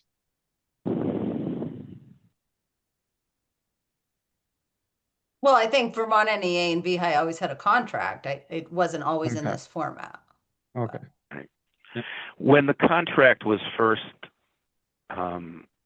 negotiated, or when the founders of VEHI, I should say, and that was not me, decided to partner together and worked out a reimbursement methodology, it was pegged to staff and the amount of time the parties devoted to VEHI work. And then the reimbursement amount would flow from the number of staff and the percentage of time that each devoted to VEHI. And that was laid out in a kind of Excel sheet sort of format. And initially, this goes back some years, many members of Vermont NEA were credited with contributing to VEHI by virtue of the work that they did. That included our UniServe staff, for example. Their percentage of reimbursement was quite low, but it was a percentage nonetheless. And it was taken into consideration in the aggregate reimbursement figure that was calculated each year. And then there came a time when that methodology, and I can't speak to the Visbit methodology, how that's calculated. It may be the same, it may be different, I just don't recall.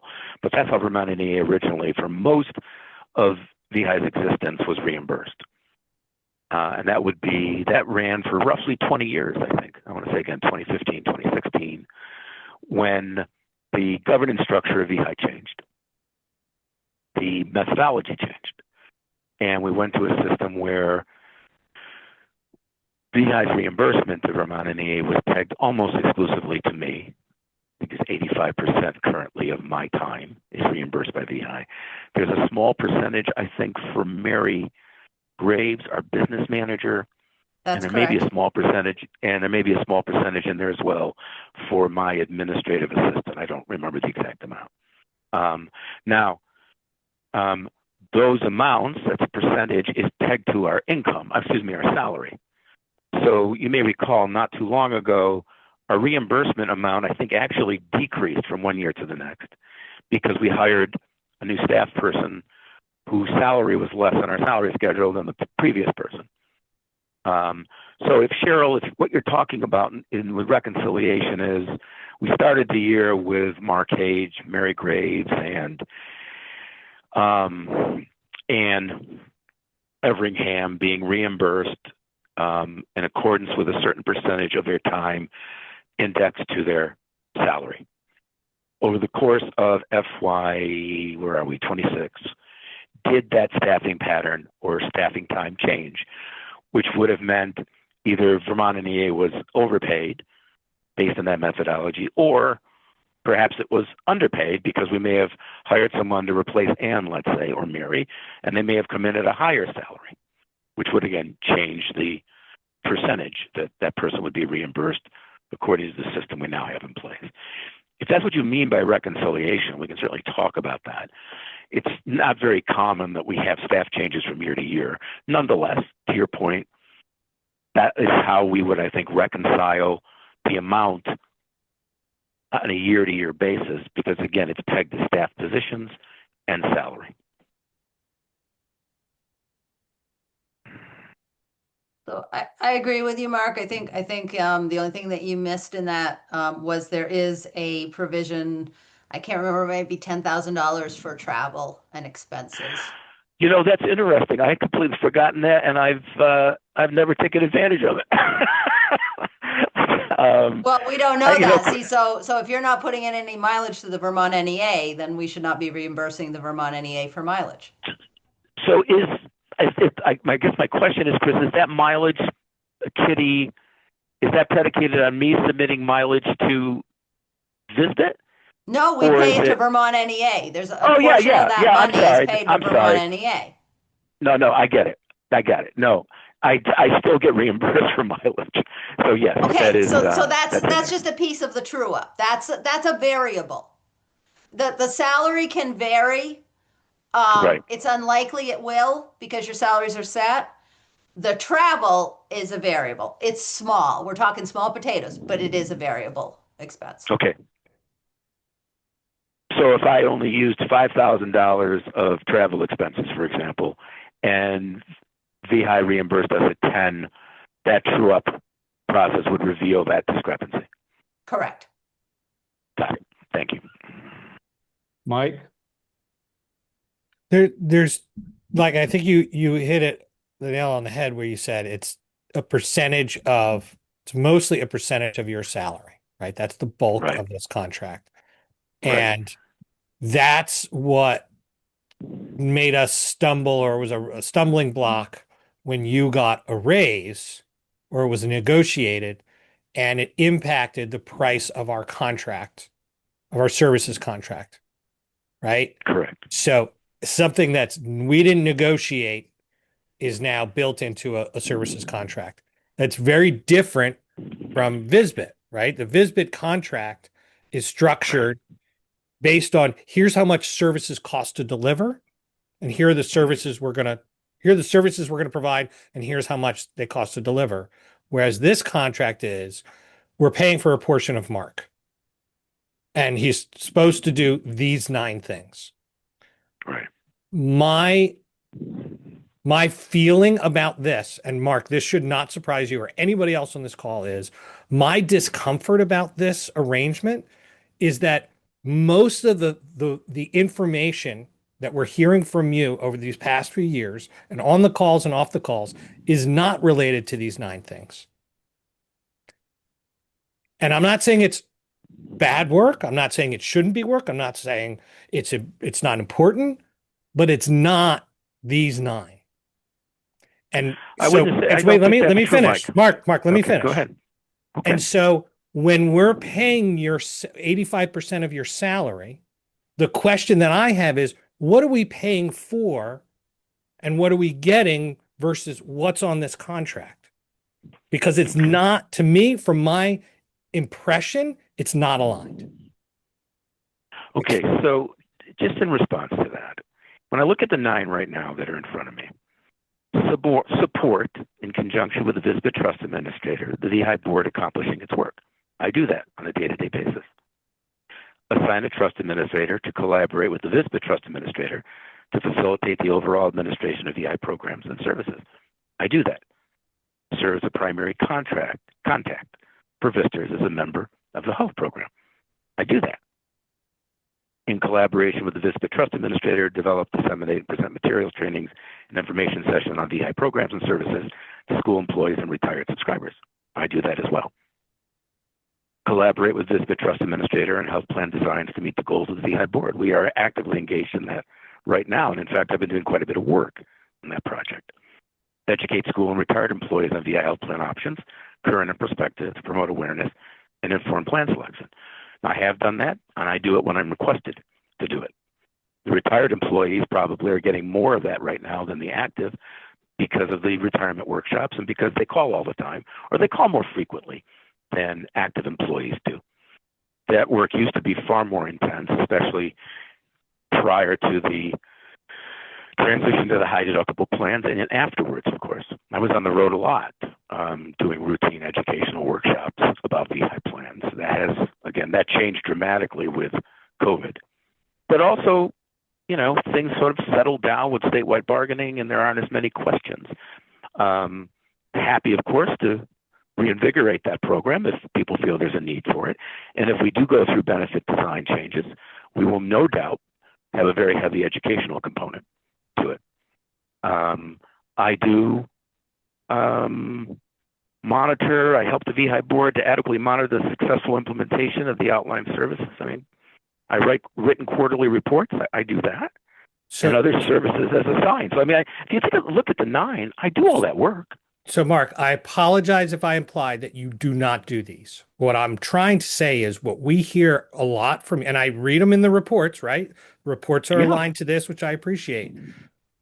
What I've tried to say is what we hear from you in the board meetings is a lot of work that you're doing that's not in these 9. And how can we be sure? And if we're paying 85% of salary, we should be getting 85% of your work effort. Well, let me give you one example that you probably wouldn't see or wouldn't be able to deduce through. Mark, can I just interrupt you for a second? Mark, can I just interrupt you for a minute? Sure. So what this sounds like, Mike, to me, this has become an evaluation piece. And I'm not comfortable with that because right now I feel like what we're doing is we're evaluating Mark's work, whether or not he's doing what we are asking him to do. And to me, it's a separate conversation than from this contract. It's related, but if we don't feel that Mark is doing what we need him to do or what he has been asked to do, then I think we need to have a conversation about that. And that, of course, would take place in executive session because it would become personnel. I'm not advocating for that right now, that we're going to do that right now because we're not going to have that conversation during this meeting. But what I'm saying is that what I'm hearing from you is more of a valuation to me. And so I'm going to let Mark just continue. I wanted to if you don't mind, Lance, I think it's a great question that you just said.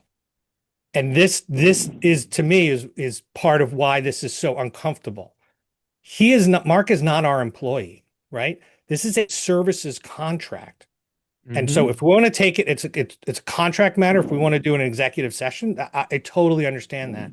My question is, are we getting the services that we pay for? Right? And it's delivered mostly by Mark. I absolutely am not looking to do a qualitative or quantitative review of Mark's performance against these 9. What I'm talking about is we have a contract that's written differently from our VISBIT contract, and it doesn't have a way for us to measure and to true up like the VISBIT does. So I don't know how much time is Mark spending 85% of his time doing these 9 because that's what we're supposed to be paying for. Well, I can assure you that my time is spent on these 9 issues, and they have been historically.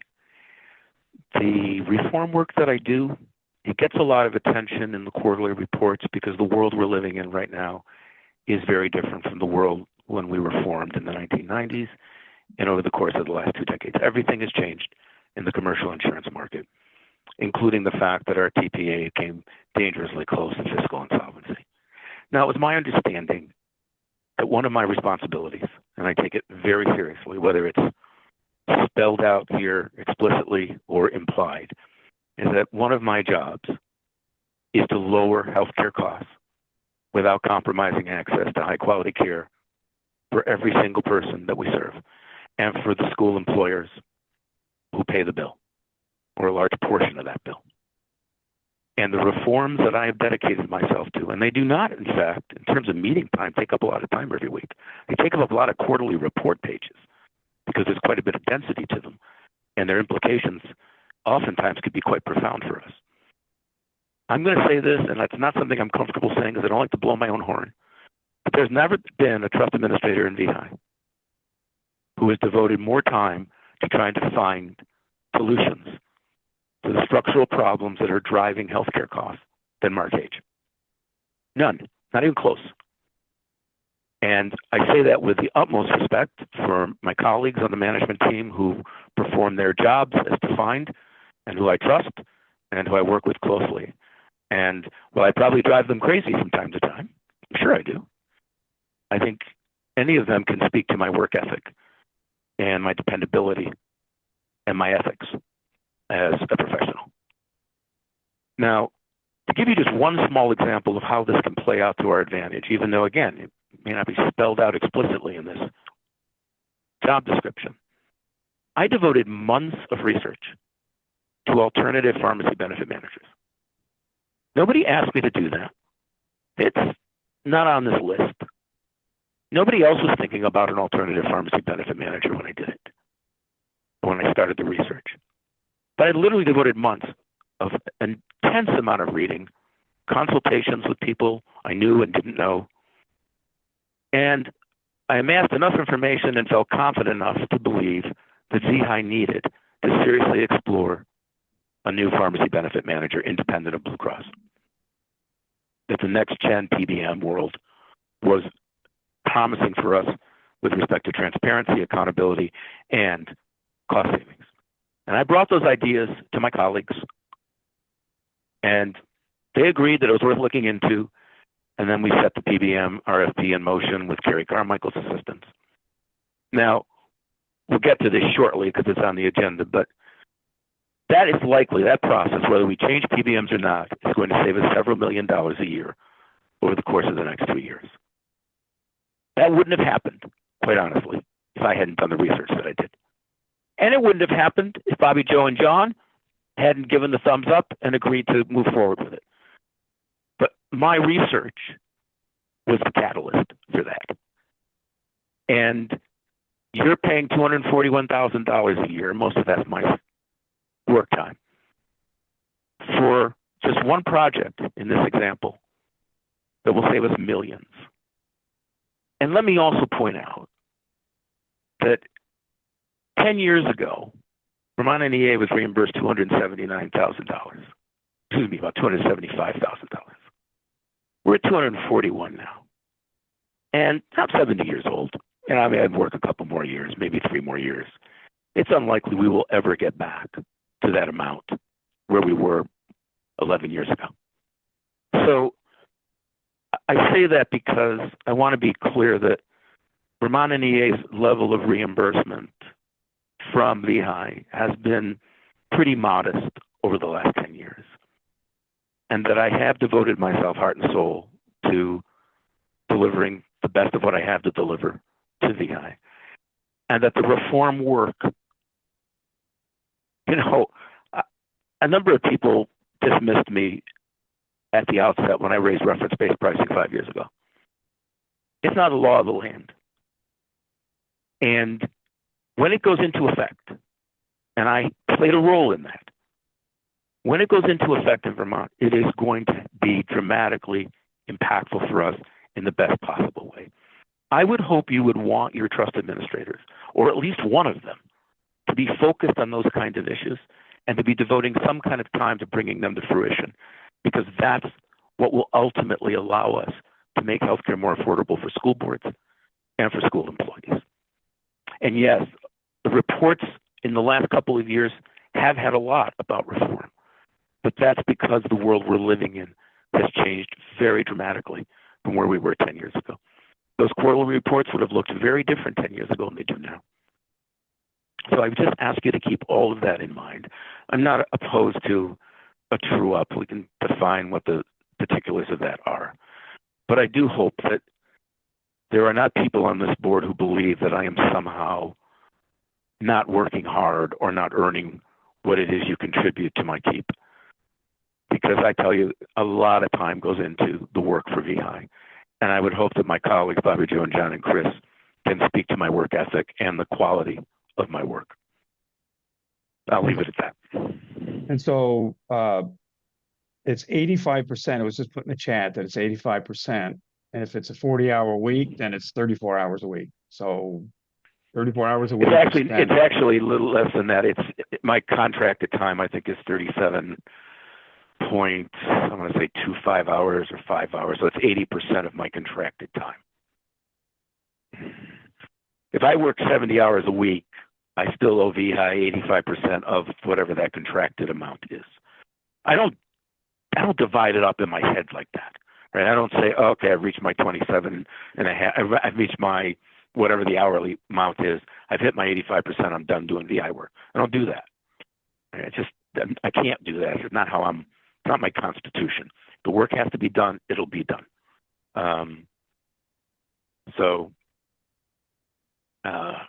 That's how things stand at the moment. I just missed all of that because my phone started ringing. It was connected to my Bluetooth, and it actually overrode the Zoom thing.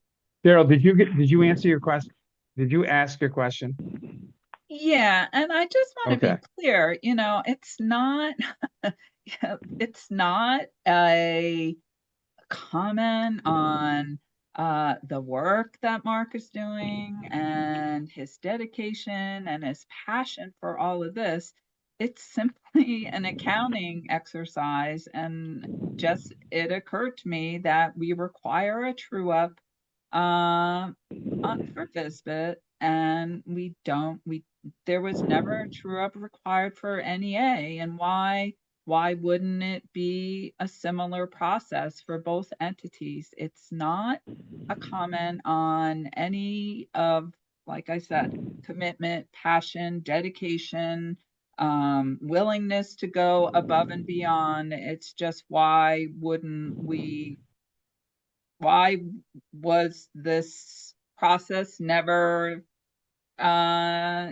used with the NEA contract like the VSBIT contract? It would seem that it would make sense to have them similar. Right.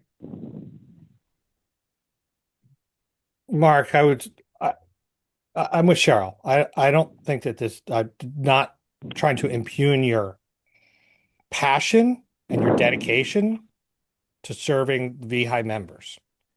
I'm looking at this as a contract question, right? Because what you just described that you have been focusing on and the benefits that we're getting is not in the contract. That work is not in the contract. And it's not, I'm uncomfortable as a board member saying we have somebody doing work on our organization's behalf in a services contract that's not laid out in the contract, right? So my question to you, and I don't need an answer today, is there something to add to the contract to reflect the work that you do? And maybe we can add that and the true up, and then we can cover both aspects of this. I actually was just thinking about that, Mike. I didn't say anything because I don't have an opinion as yet, or I don't have a very concrete. You don't have an opinion?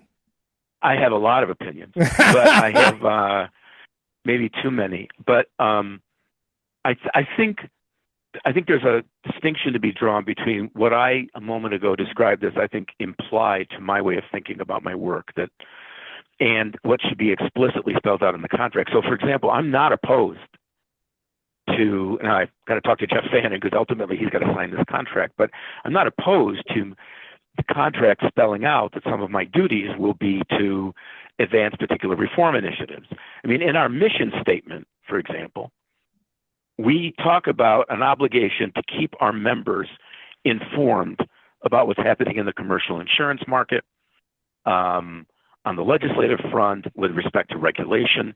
So our mission statement speaks to a broader awareness of what is happening in the world of regulation and legislation and changes in the commercial market, and at the federal and state level, what different governments and policymakers are thinking about. So we recognized in our mission statement that that's important for us to do, to be aware of those things and to communicate them to our members. What the mission statement doesn't say, and what my service agreement doesn't say, is that, for example, that I will be actively involved, or we will be actively involved somehow in those efforts when we believe it's in our interest to do so, and that that work will be assigned in accordance with board decision-making as follows. And I don't know what the as follows is, but I like the idea of being more explicit about trust administrators, not merely keeping their finger on the pulse of what's happening in the world, but actually helping to drive change that we know is going to be impactful, that we know will yield real results. And reference-based pricing is just one example of that. Act 55 for the prescription meds, that's reference-based pricing for medications. And it saved us $15 million. It didn't take us long as a management team to see the benefit of that. And we endorsed it quickly. I helped write the letter, and Bobby Joe and I edited it, and we got it out as quickly as we could to the legislative committees. And we have been active in the legislature on a number of issues over the years that we knew were going to impact us positively or negatively. We endorsed the Prescription Drug Affordability Board at my urging. So it's not as though all of these issues are suddenly new to us. I think VEHI has been sort of wading into these waters more consciously in the last few years because of what's happening in the larger market and in the regulatory environment, and frankly, because of some of my initiatives. If we want to make that more explicit, if we want to conceptualize that, structure it somehow as part of work duties, I'm really happy to talk about that because I think it's something that we should be doing. And in fact, come hell or high water, we are doing. If we want to do it consciously, according to some kind of plan, then yeah, let's look at the contract for that purpose. Lisa, your hand was up and down. Is it up again? Do you have something you wanted to say? Because I have Lisa and then Chris and then Suzanne. I just briefly wanted to say that it seems to me that there are some jobs that lend themselves to very specific contractual obligations, whether that's balancing a budget or, literally it's black and white. There's no fuzzy area. And as a teacher, we ran into this all the time. It's the amount of time that goes into actually thinking about things, analyzing things, researching things has value. And we ultimately, not everybody, and I'm not saying that we don't need both. I think we absolutely do. We absolutely need people who can look at data and look at numbers and get them all their ducks in a row. That's very, very important.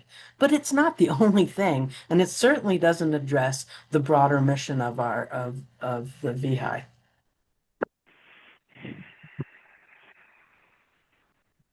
That's it.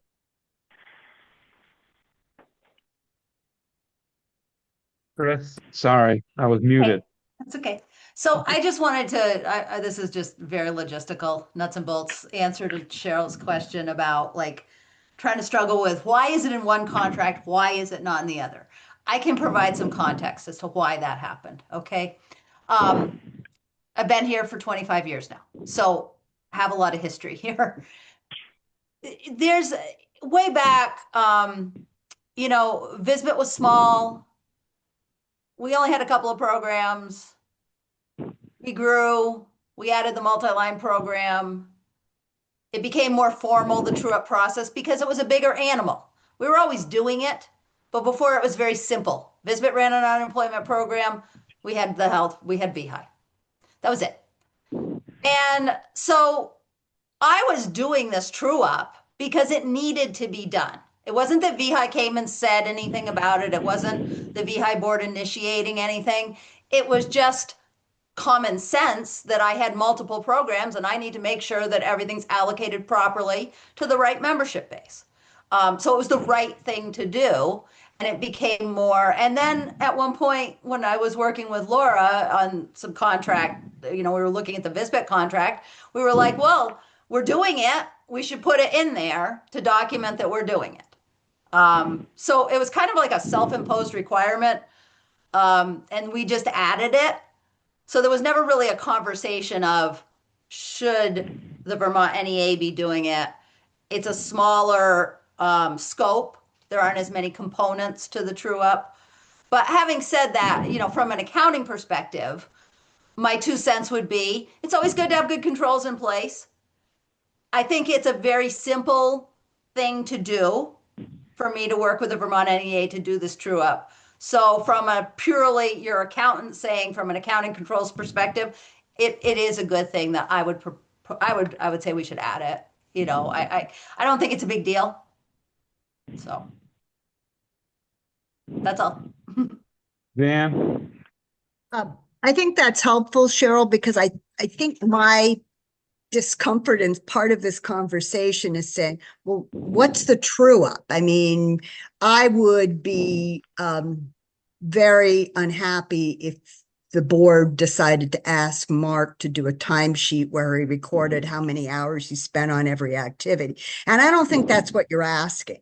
But part of me thinking, is that what people are implying, that he's not doing the job that he was hired for?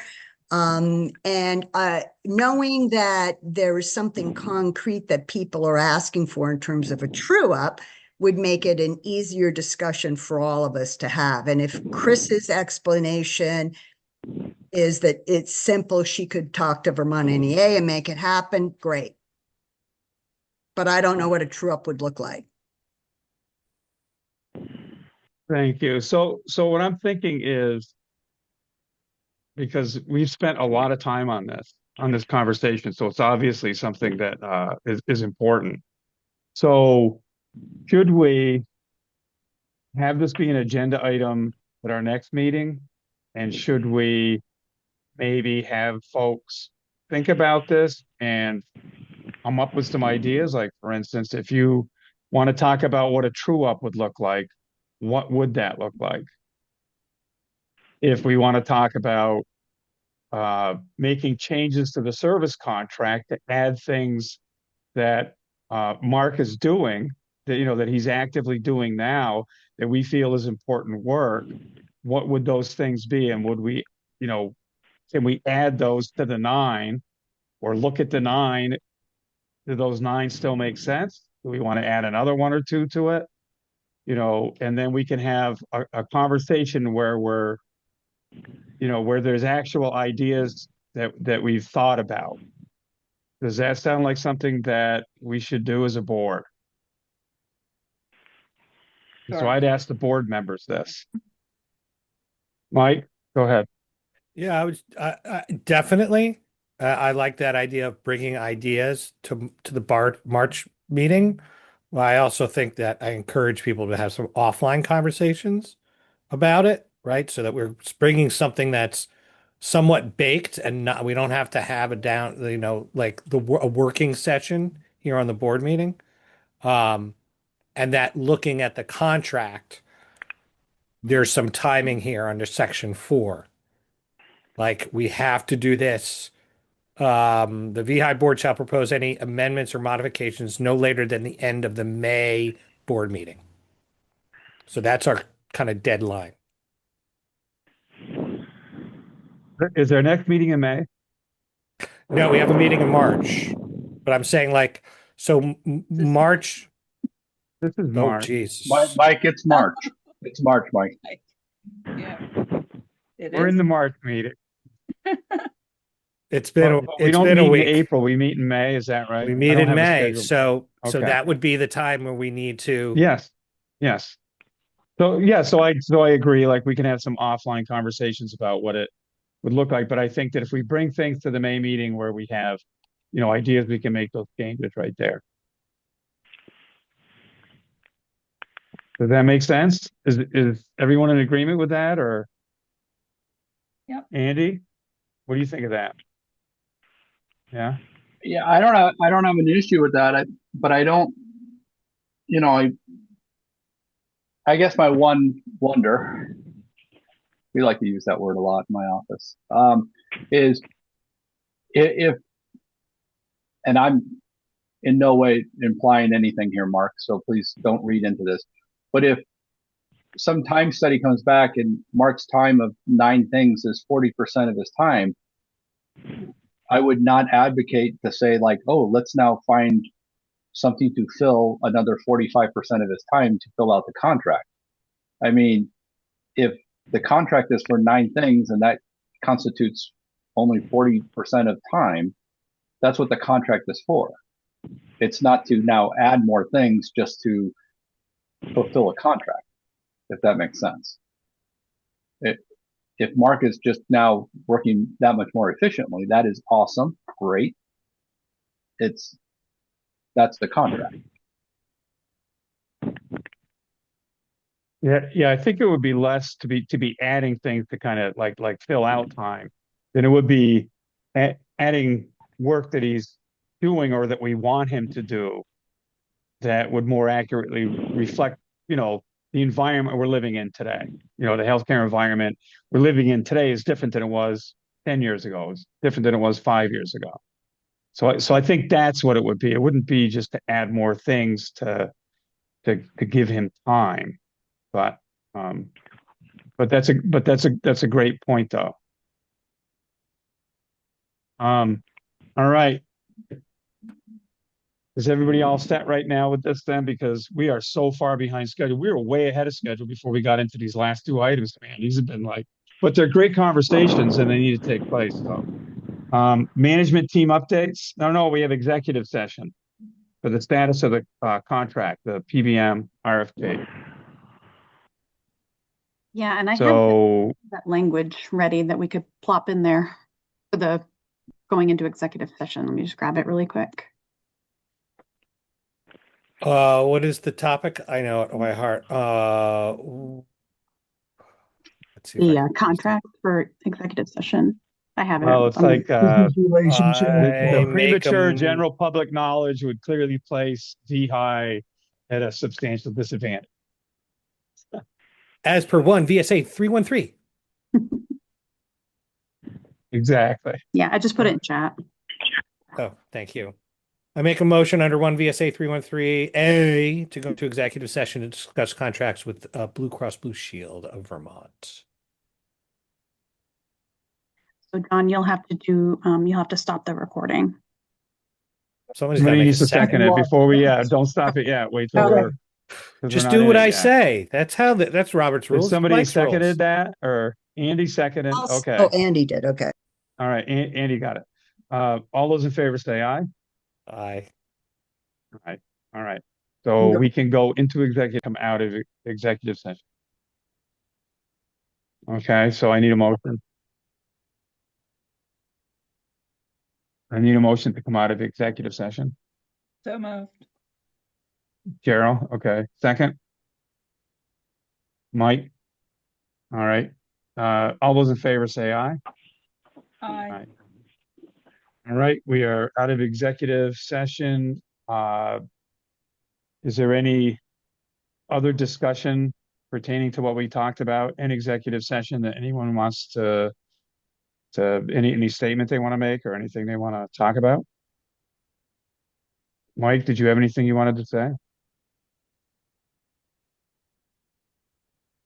No, or No, you just had alluded to that you wanted to talk about this again. I didn't know in that public session. Yeah, but I don't know that we have informed the parties of our decision. Therefore, I wouldn't want to comment. Okay. Correct. Thank you.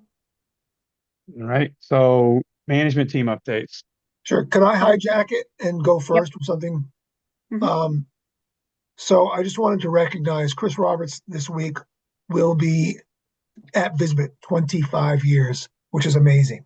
She does fantastic work for us. So we're really lucky to have her.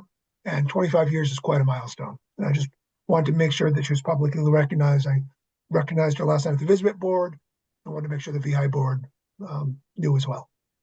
Well, thank you all Hear, very hear. much. Thank you. Okay, so not as exciting, Silver CDHP. So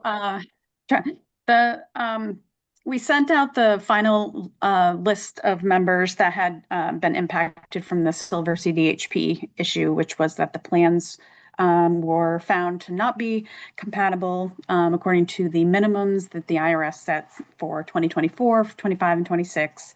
Just to recap, we fixed 26 beforehand. We found kind of a little bit of a loophole for 2025 by using the last month rule. We had 2 pockets of people that were still left over, those in 2024 and those in 2025 that had already terminated prior to December 1st, which is when we made the change in the last month rule. So we sent out about 50 letters to people in 2025 that had been on the Silver CDHP at some point, just letting them know, hey, you were with us for 3 months or 6 months, and that plan wasn't compatible. Those folks really need to look at where they went after that, because it really depends on, did they move to another CDHP plan? If they did, this could be a moot point for them. The other group that we sent out to was 2024, and the 2024 group, there really was no good news for them. There was no way around it. It just was, the plan wasn't compatible, and you had plans from this day to this day. We have received, I would say, less than 10 contacts from folks who feel that they purchased the plan in good faith and would hope that VEHI is, covering the cost of penalties, increased tax burden, and the cost to have that advice, or having their their taxes redone for that year. So we raised the issue once again with the legal team that we talked to last time. They referred us to another person that we haven't locked in yet, but talked to them. And she gave a slightly different impression about who would be kind of on the hook for taxes for that, which was a significantly lower amount of people. So we've got this research in the hopper. We're hoping to finalize it in the next week. We're just kind of waiting to hear back. We're hoping actually that they'll do this as pro bono work from this law firm. So, we're trying to figure out what is our liability, who really needs to be worried about it. Is it everybody, or is it just the folks who hit a certain level? So we're still working through all of that. And so we don't have an estimate for you as far as who we might have to be accountable for, and then, what dollar amount is with it. There are people who are bringing amounts to us in the $3,000 range of, between the penalty and the 6% penalty and the income tax on this. So depending on how many people are impacted and, how much money they put in their HSA and what their income level is, will all play a role in this. So we are trying to wrap this up as quickly as possible, but we don't have final numbers today. Did I miss anything, Mark? No, you did not. Any questions about that? Okay. Sorry. So Go are ahead, we Mike. thinking in May you're gonna have a proposal for board decision? We actually, thank you for raising that, Mike. Mark and I, when we talked earlier, thought we may even need to call a special session in April if we get the information soon enough, because I think we'll need board approval to make this happen, and we would want to get it done for folks, prior to April 15th. I think would make sense. So we may have to call a special meeting. Yeah, in Although it's early really April. people who are.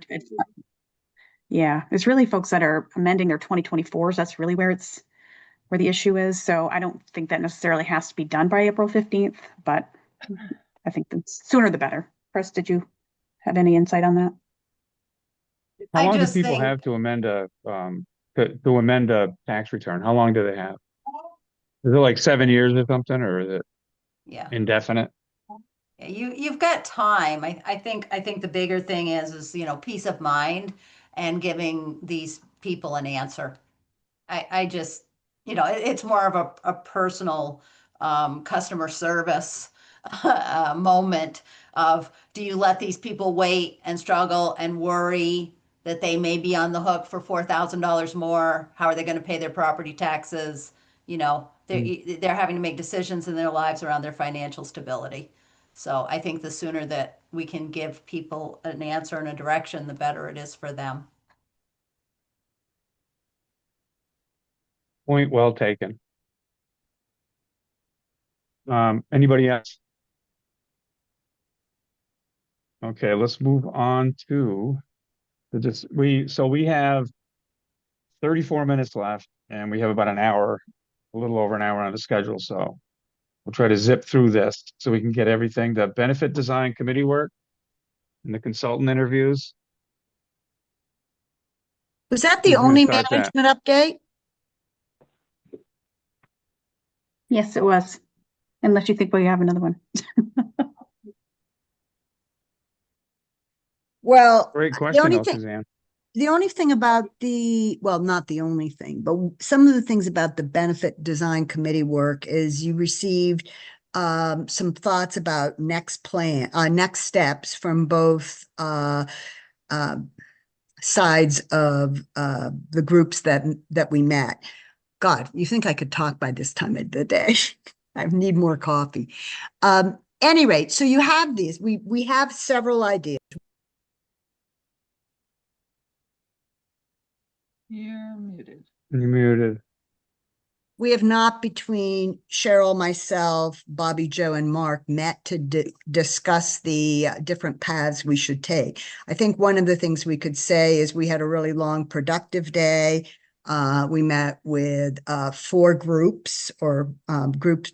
Basically, everyone had a team of people with them or would have a team with them. And I think we were greatly impressed by the knowledge and the ability of all of them. And now what we really have to decide is what we're going to do first tier, second tier, and in what temporal order, because there's a lot of possibilities out there. Cheryl, do you want to add to that, please? Anything? No, yeah, I think you did a good job summarizing. I think we heard a lot from the consultants about all the things that are going on in the healthcare, that Mark has done a really great job of informing us about. But I think what I came away feeling uh, was we heard a lot about all these different things that could be done and are areas to explore in the realm of healthcare. But I think I felt like we heard less specifically about what they could do for us. And I think we have to refocus and be more specific. This is what we want. And we want to hear how you could do this and what it would cost is eventually what we have to get to, rather than just kind of a broad ranging discussion. I think we have to focus back in. And my feeling was that it was more of a formal RFP process that I think we had to dial back to, if you will. And I'm used to, in an RFP process, it's a document. It's pretty specific about what it wants, about what we're looking for. it goes out to people specifically that we know do this type of work, construction, roofs, whatever.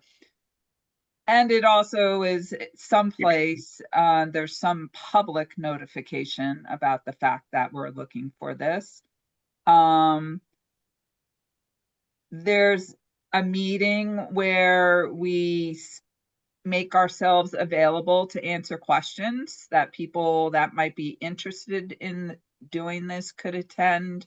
So all the conversation is with all the potential bidders and us. So everybody's hearing all the same things at the same time, no separate conversations, and then get a formal proposal in terms of cost, what they would do and how long it would take them. So then we have something more concrete to respond to. I think we heard a lot from a lot of very knowledgeable people, but we didn't specifically hear about how they would help us with this. So, well, I think one thing I might add to what you have to say, Cheryl, is I personally felt a bit naive after hearing what people said, and we needed to look at what is it that we really want. I mean, we did say what we wanted, but it's not there's no magic wand per se. And what we want to do is we can do some things in the short term and we can do some things in the longer term. And what is our overarching goal? And I think we need to be more specific, and we need to be more specific in terms of our own conversations, particularly the four of us. So that's where we're at. And I think the four of us need to meet again, just the four of us, to refine some of our thinking and get on the same page. Yeah, Bobby Joe and I talked about that briefly today and agreed that the four of us need to get back together and start drilling down a little bit. The only thing So I'll then- add is, sorry. No, go ahead, Bobby Joe. Thank you. The only thing I would add is I did feel like, the conversation really wasn't about benefit design as much as kind of system-wide reform. And so that really brought in the conversation from what can we do January 1st, to how long is it really going to take to implement these type of changes that they think they could see. Okay, so you're going to meet before the May meeting at some point, and then we'll kind of update this then. Does that sound like what we're talking about? I think so. Okay. Does anybody, Mike, go ahead. The timing on this, we're trying to get something done for January for the commission. Is that right? I really like the idea of let's reduce 2 plans. That was the first pick. Remember, I can't even remember when we talked to the guys, right? Mark and Mike. And it was reduce the plans from 4 to 2 and find savings somewhere, right? And so we've done actually both with a PBM and if we did one. If we can get reduction and we can do that and focus on that as like a phase 1, and then all that other stuff that I was reading about is very interesting, but that's a lot harder lift. Right? Because we have to, I think one of you said, we have to figure out what we want to do, and then we have to ask somebody to do it. That's right, a lot of work. Yeah.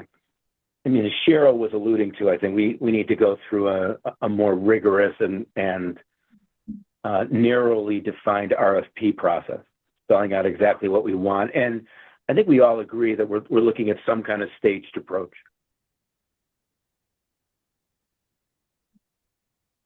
I'm giving a thumbs up, Mark. I'll tell you audio. Thank you. Nodding, I hate that thumb. Right, because Mark can't see it. It's just like when Mark's muted, we can't, we can't see that he's muted. We can only guess because he's not talking. Okay, so is that it for that? Everybody happy? All right. We're looking at the review and approve the VEHI mission on page 24. Do you want to bring that up, Bobby Joe? I tend to look at it on my computer screen because I can manipulate it.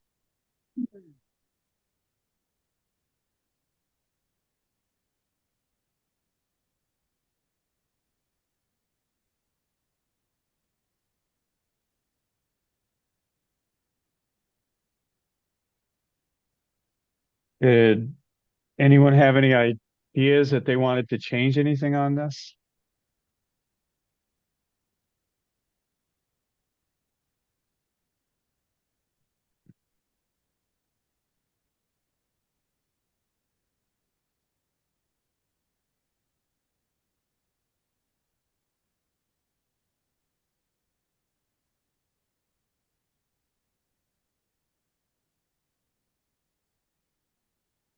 I don't see any hands up.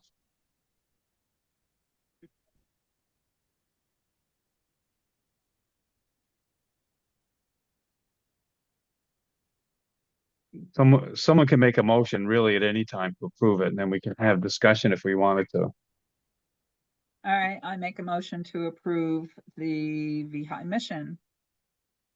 I'll as written. second it. Wait, do we have any discussion? My puppies are barking in the back. Any discussion at all? All those in favor say aye. Aye. Aye. Opposed? Okay. And we're looking at review and approve the board protocols. That's on page 25 to 28.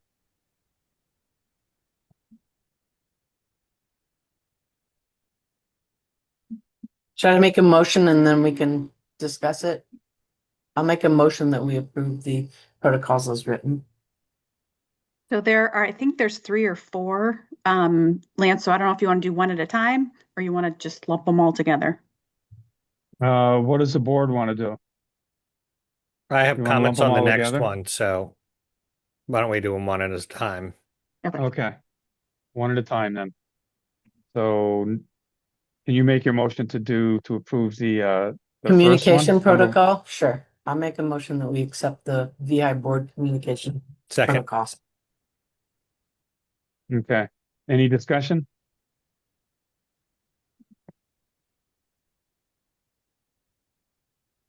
Seeing no hands up, all those in favor say aye. Aye. Aye. Opposed? Okay, so that passes unanimously.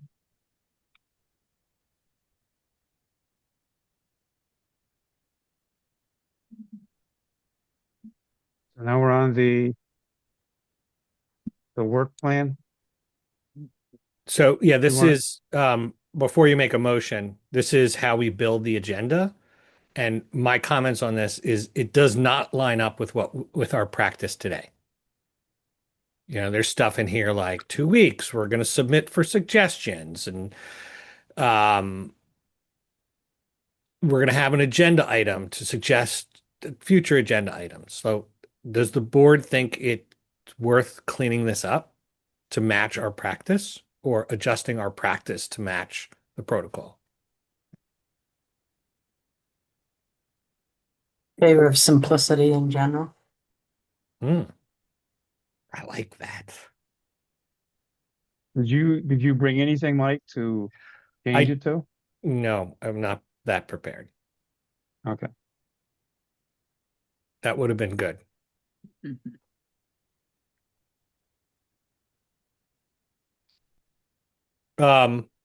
We parking lot, put this one in the parking lot until May. Yeah, and I'll take this and I'll bring it back. Maybe we Okay. can work on it together, Mike, since I'm the one that has to. Yeah. Let's do that. Stay on after we're done and we'll find some time. Okay. Sounds good.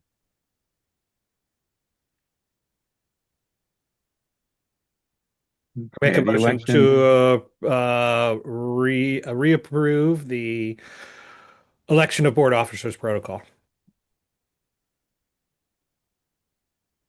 Second. Do I have a second? Oh, Cheryl.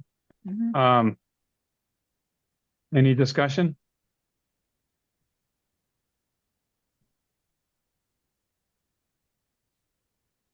Seeing no hands up, all those in favor say aye. Aye. Aye. Opposed? Okay, that passes unanimously.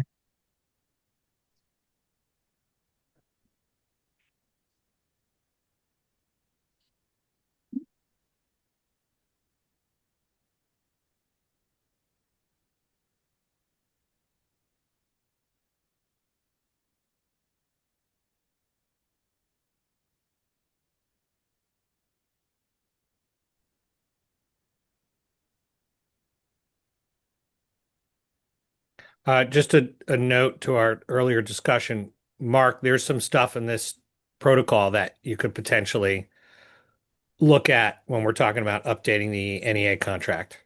Sure, we'll do that. Thank you.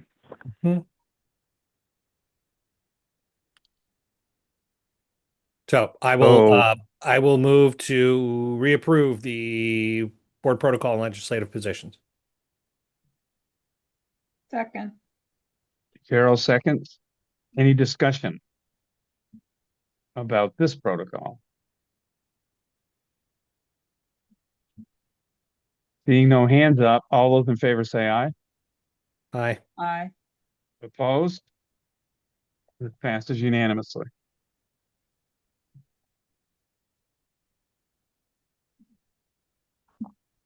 Okay. We're back ahead of schedule. How Is there about that? anything else? I think we're out of our agenda except for adjournment, but opportunity for anybody to bring anything else that they wanted to talk about or anything they want to say.